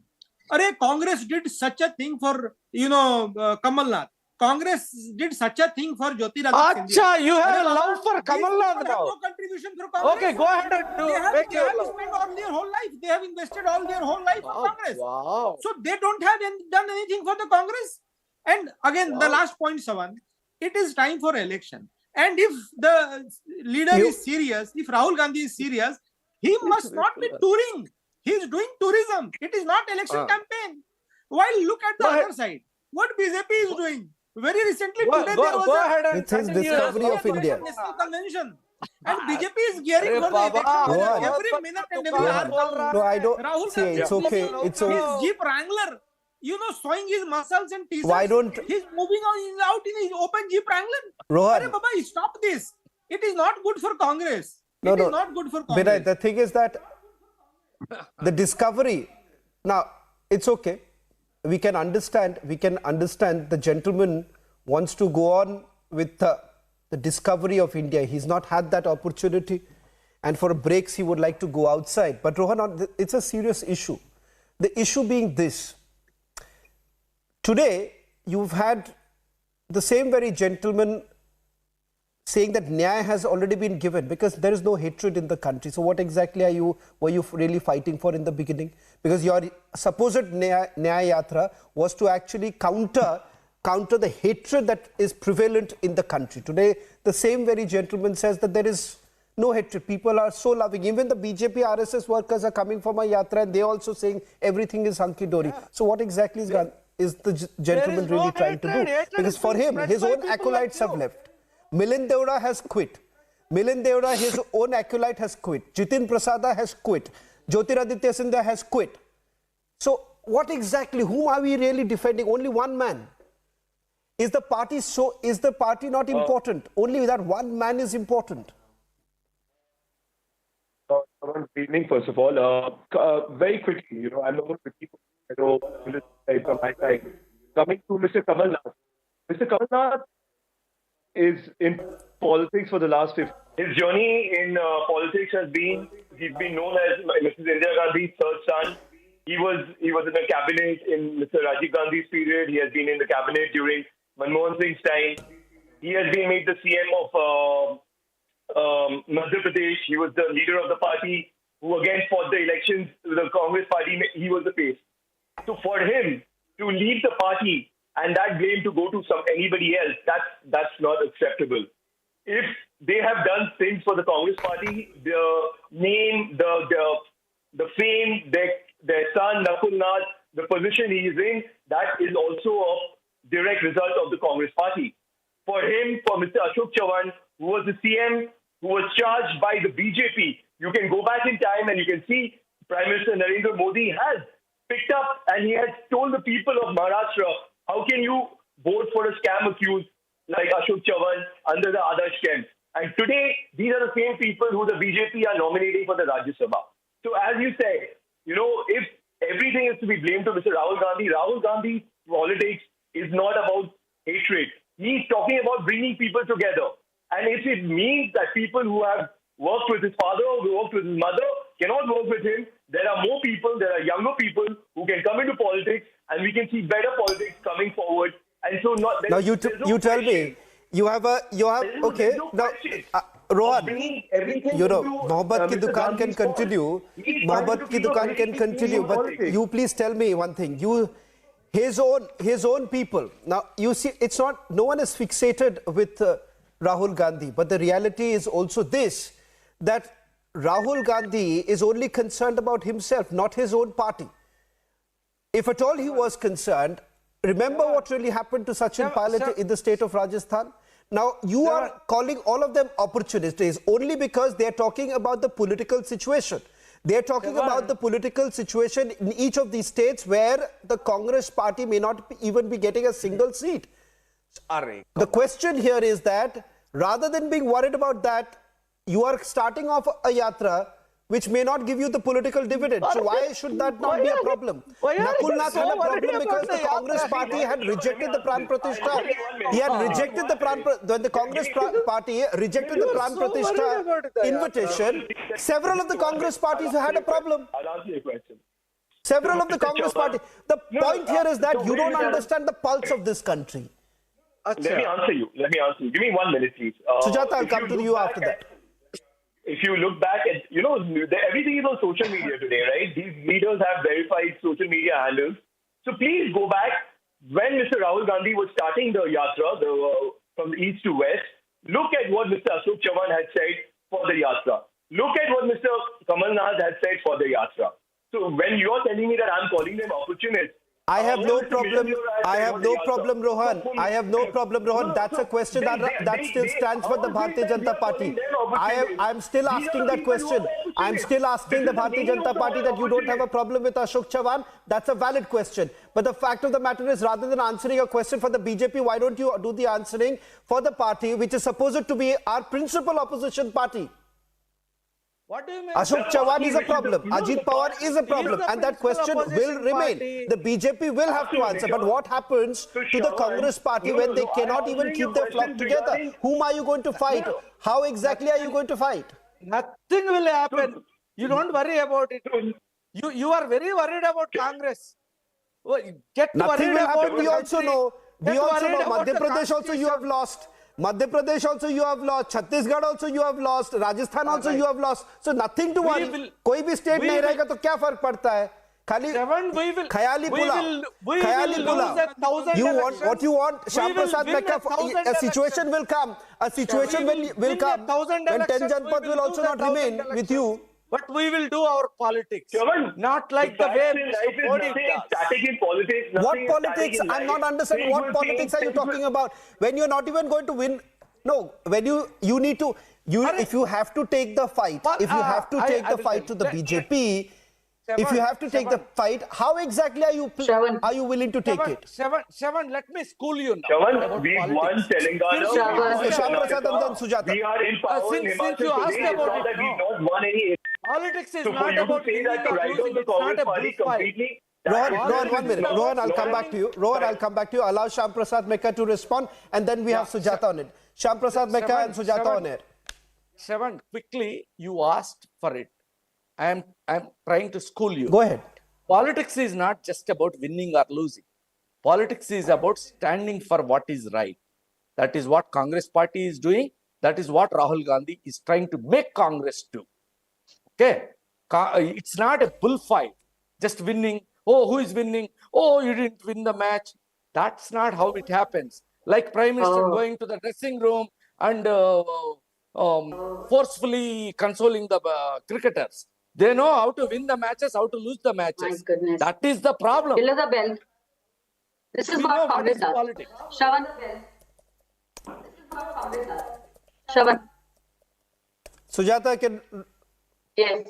Yes. So, Mr. Mekha was talking about the politics. I think Shyam Prasad, Sujata, 1 minute. Sujata, 1 minute. Just 1 minute. Shyam Prasad Mekha, just one simple thing. I do understand you said this is an ideological battle. Yeah. All said and done. Everything is good. Sounds extremely good, especially if you're in your drawing room. And as your leader says, that we are trying to spread love. Everything is absolutely fine. But what really happens for those whom you are saying that you're fighting for them, those who have not received justice, as you point out, the question is who's going to fight for them? If you are not even going to win a single election, if you're not even going to send a single election, you have to at least give it to the regional parties that they are putting up some fight.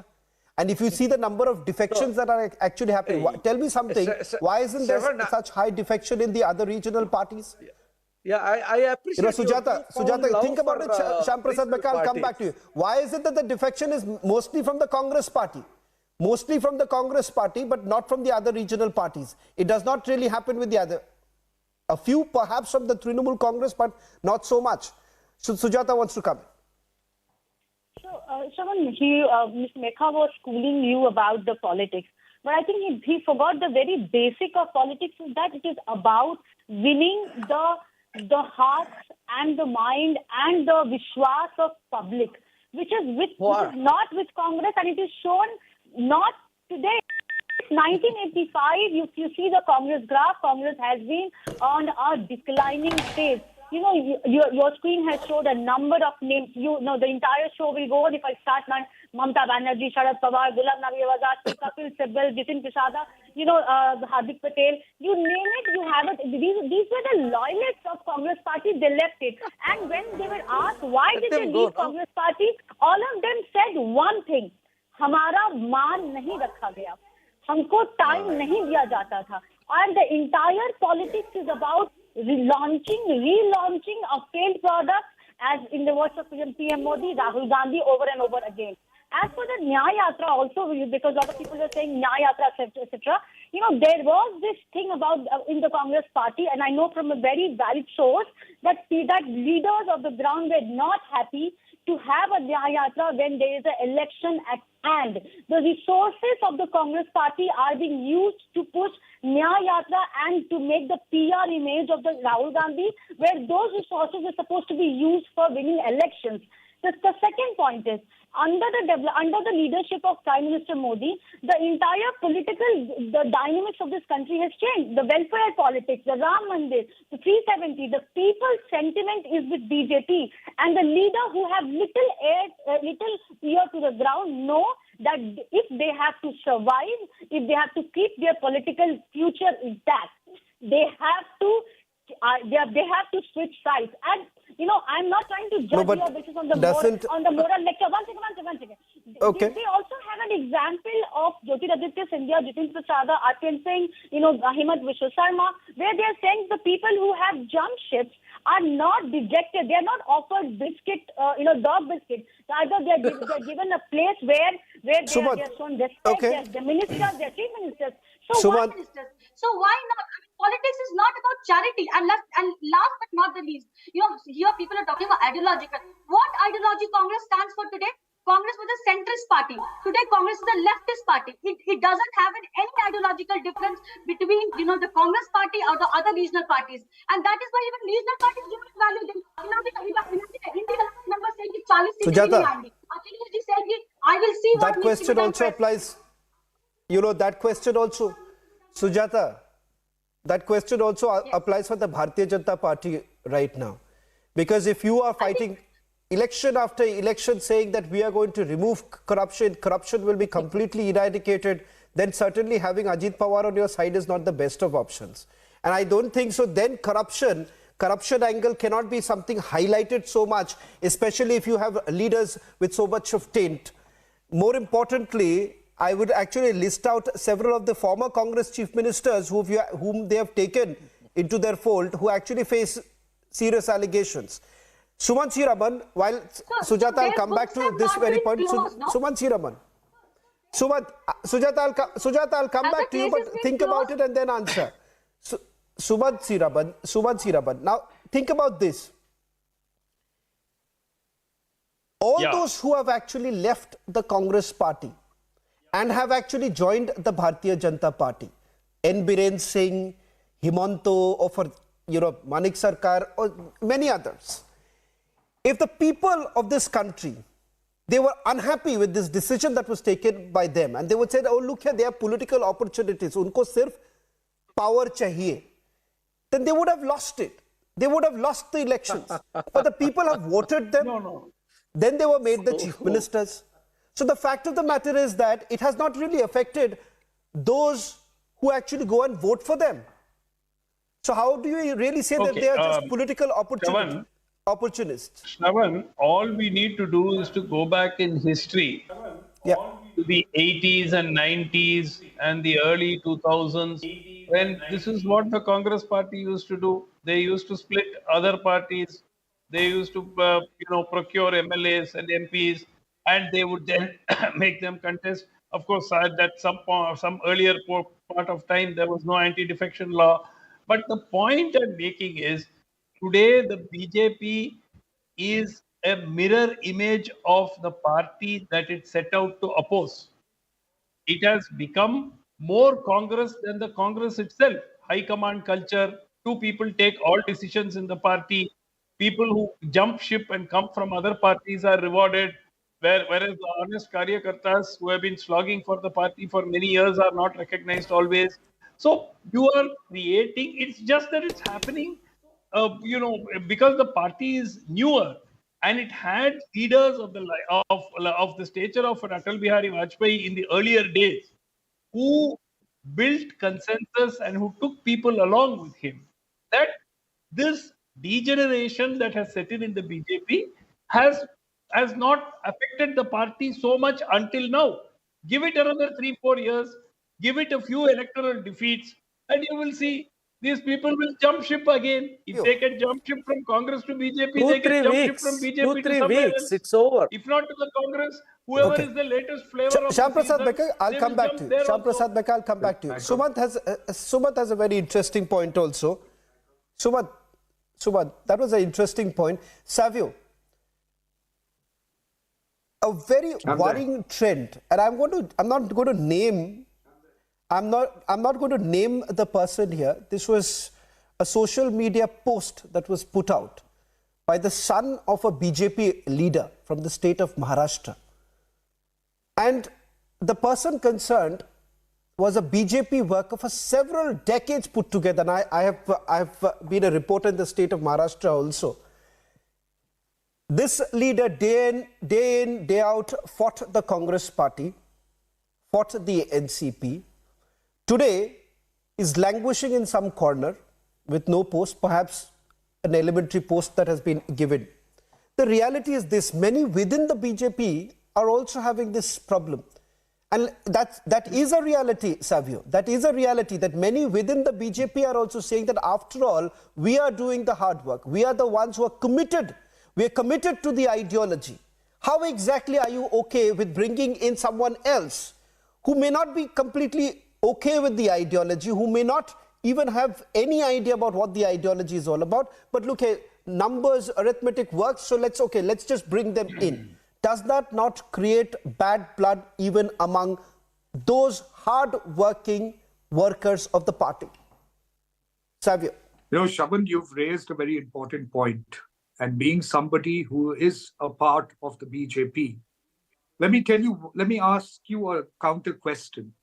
Yes, there are sometimes people we have interacted with, not only in Goa, but other parts of the country, that talk about being unhappy of the Congress leaders or leaders from other political parties joining the BJP.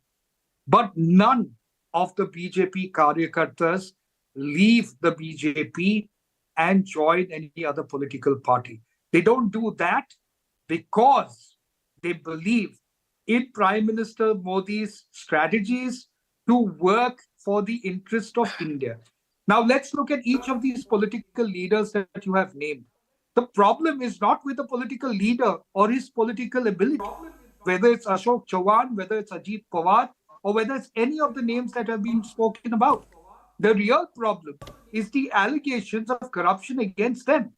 And while the allegations of corruption continue, like I said earlier, the only authority to decide whether they are guilty or not is a court of law. Therefore, if the Bharatiya Janata Party, in its wisdom and strategic thinking, believe that they can add value to the Bharatiya Janata Party since they have not been convicted of any crime, I don't see what the problem is. As far as the BJP Karyakarta is concerned, it is our duty as the BJP leaders to work with our Karyakartas and explain to them the reasons to the strategies taken by the party. And that's happening all over. We've had similar issues in Goa as well, where 8 Congress leaders joined the BJP. Many people thought that they would come in because they were getting ministerial portfolios. Unfortunately, only one got that ministerial portfolio about a month ago.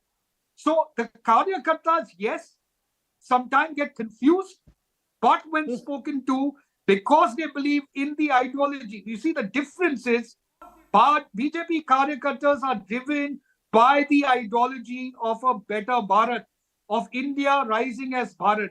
And that is why even if another political leader comes into the party, they are willing to sacrifice their intent, their ambitions to ensure that Bharatiya Janata Party goes ahead and transforms India into Bharat. That's the real difference between BJP and the Congress. The problem with the Congress is that it is not the larger interest of the country in mind, and they can see it very clearly. And that is why they are leaving the Congress. Savio, there is a history lesson to learn. Congress Mukh Bharat is a reality. Thank you. You can try that. There is also, but Savio, there is also a lesson to be learned from the Congress party. When the Congress actually tried this at the peak of the power, they had a massive downfall. So I think that's not something that many would like to learn from the Congress party. I agree with you, and Shaman. perhaps not the BJP, which always says that they are a party with a difference. But Rohan, that there would be a downfall. But the difference is the reasons why people are joining. The people are joining. No, I'm not making any assumption of any downfall for any political party. But all that I'm saying that it does not. Since I also speak to those very political workers, especially those Karyakartas from various districts. Now, you have to admit it, Savio, there is some amount of disgruntlement also, especially when hordes of Congress workers simply come in. Of course, Shaban, I agree. And that's a problem. That's a problem that you will have to admit. But Rohan, but the disgruntlement is within the BJP family and for BJP to handle, right? We are not going to wash our hands in public. That's exactly why they say. That's exactly why they would say that the party there is a difference here, And the reality Correct. is We this. know how The to reality deal is that even the party workers do say. know how At the to same breath, deal at the with same breath, let concerns me in the also tell you family. this conversation. At the same breath, they would also end up saying that it is about winning. It is about winning. Shyam Prasad Beka, you would say there is ideological war that is happening, but even the junior most karyakarta of the Bharatiya Janata Party will also simply say that booth management karna hai, we have to ensure that the party wins. Here, your party gets demoralized. Now, you please tell me, if at all tomorrow, if at all Mr. Kamal Nath goes to the Bharatiya Janata Party along with 7 other Congress workers, including the mayor of Chhindwara, tell me, what moral booster will Madhya Pradesh Congress have? See, Shravan, I actually appreciate the professionalism and the commitment of the booth worker of BJP, who works as a Panna Pramukh, who goes by the slogan that's "Mera booth sabse majboot." I have no problem. I appreciate them. I want my Congress workers to learn from them also. That's not the point. What we are talking about is, let's not reduce the politics of the country just to winning elections and losing some elections. The country is about what kind of people we are, what kind of society, what kind of nation we want to build. It's about putting up a fight. Shyam Prasad Meka, okay. Do we want to be jingoistic? It is okay. Just Well, pumping, politics fist is not pumping, Shyam Prasad Meka, jingoistic it's about nation? putting up a fight. Okay, Politics if you is want not to say it's social not about work. winning elections, at least put up a fight. Put up a fight. It's not We are social fighting. We It's are fighting. about running and governing. I am only saying, if today, a Tamil Nadu Chief Minister, Shyam Prasad Beka, understand this. If today Tamil Nadu Chief Minister M.K. Stalin puts up a fight with the Bharatiya Janata Party, he ensures that there is a fight. If today in the state of West Bengal, Mamata Banerjee is putting up a fight, the question is, what happens in a state like Karnataka, when you have a political strategist like D.K. Shivkumar who's being sidelined? So in almost every state where you have a possibility of winning, where you have better arithmetic, you will sideline those who work the hardest Somebody is sidelined for in your our party. Who is sidelined in our party? How do you get to know? It's a reality. It's a reality. Binay, What reality? you may keep denying it. You may keep denying it. After a few months, we'll have the same debate. We'll have the same debate if something similar happens in the other state where you have won. But Binay, the base part of this debate was that Mr. Suman C. Raman while and the Mr. Congress Mehta, while the Congress has a problem to they address, are worried about BJP karyakartas. what will you, Binay? But what will you go, Binay? 1 minute, Binay. In the state of Jharkhand, you are fighting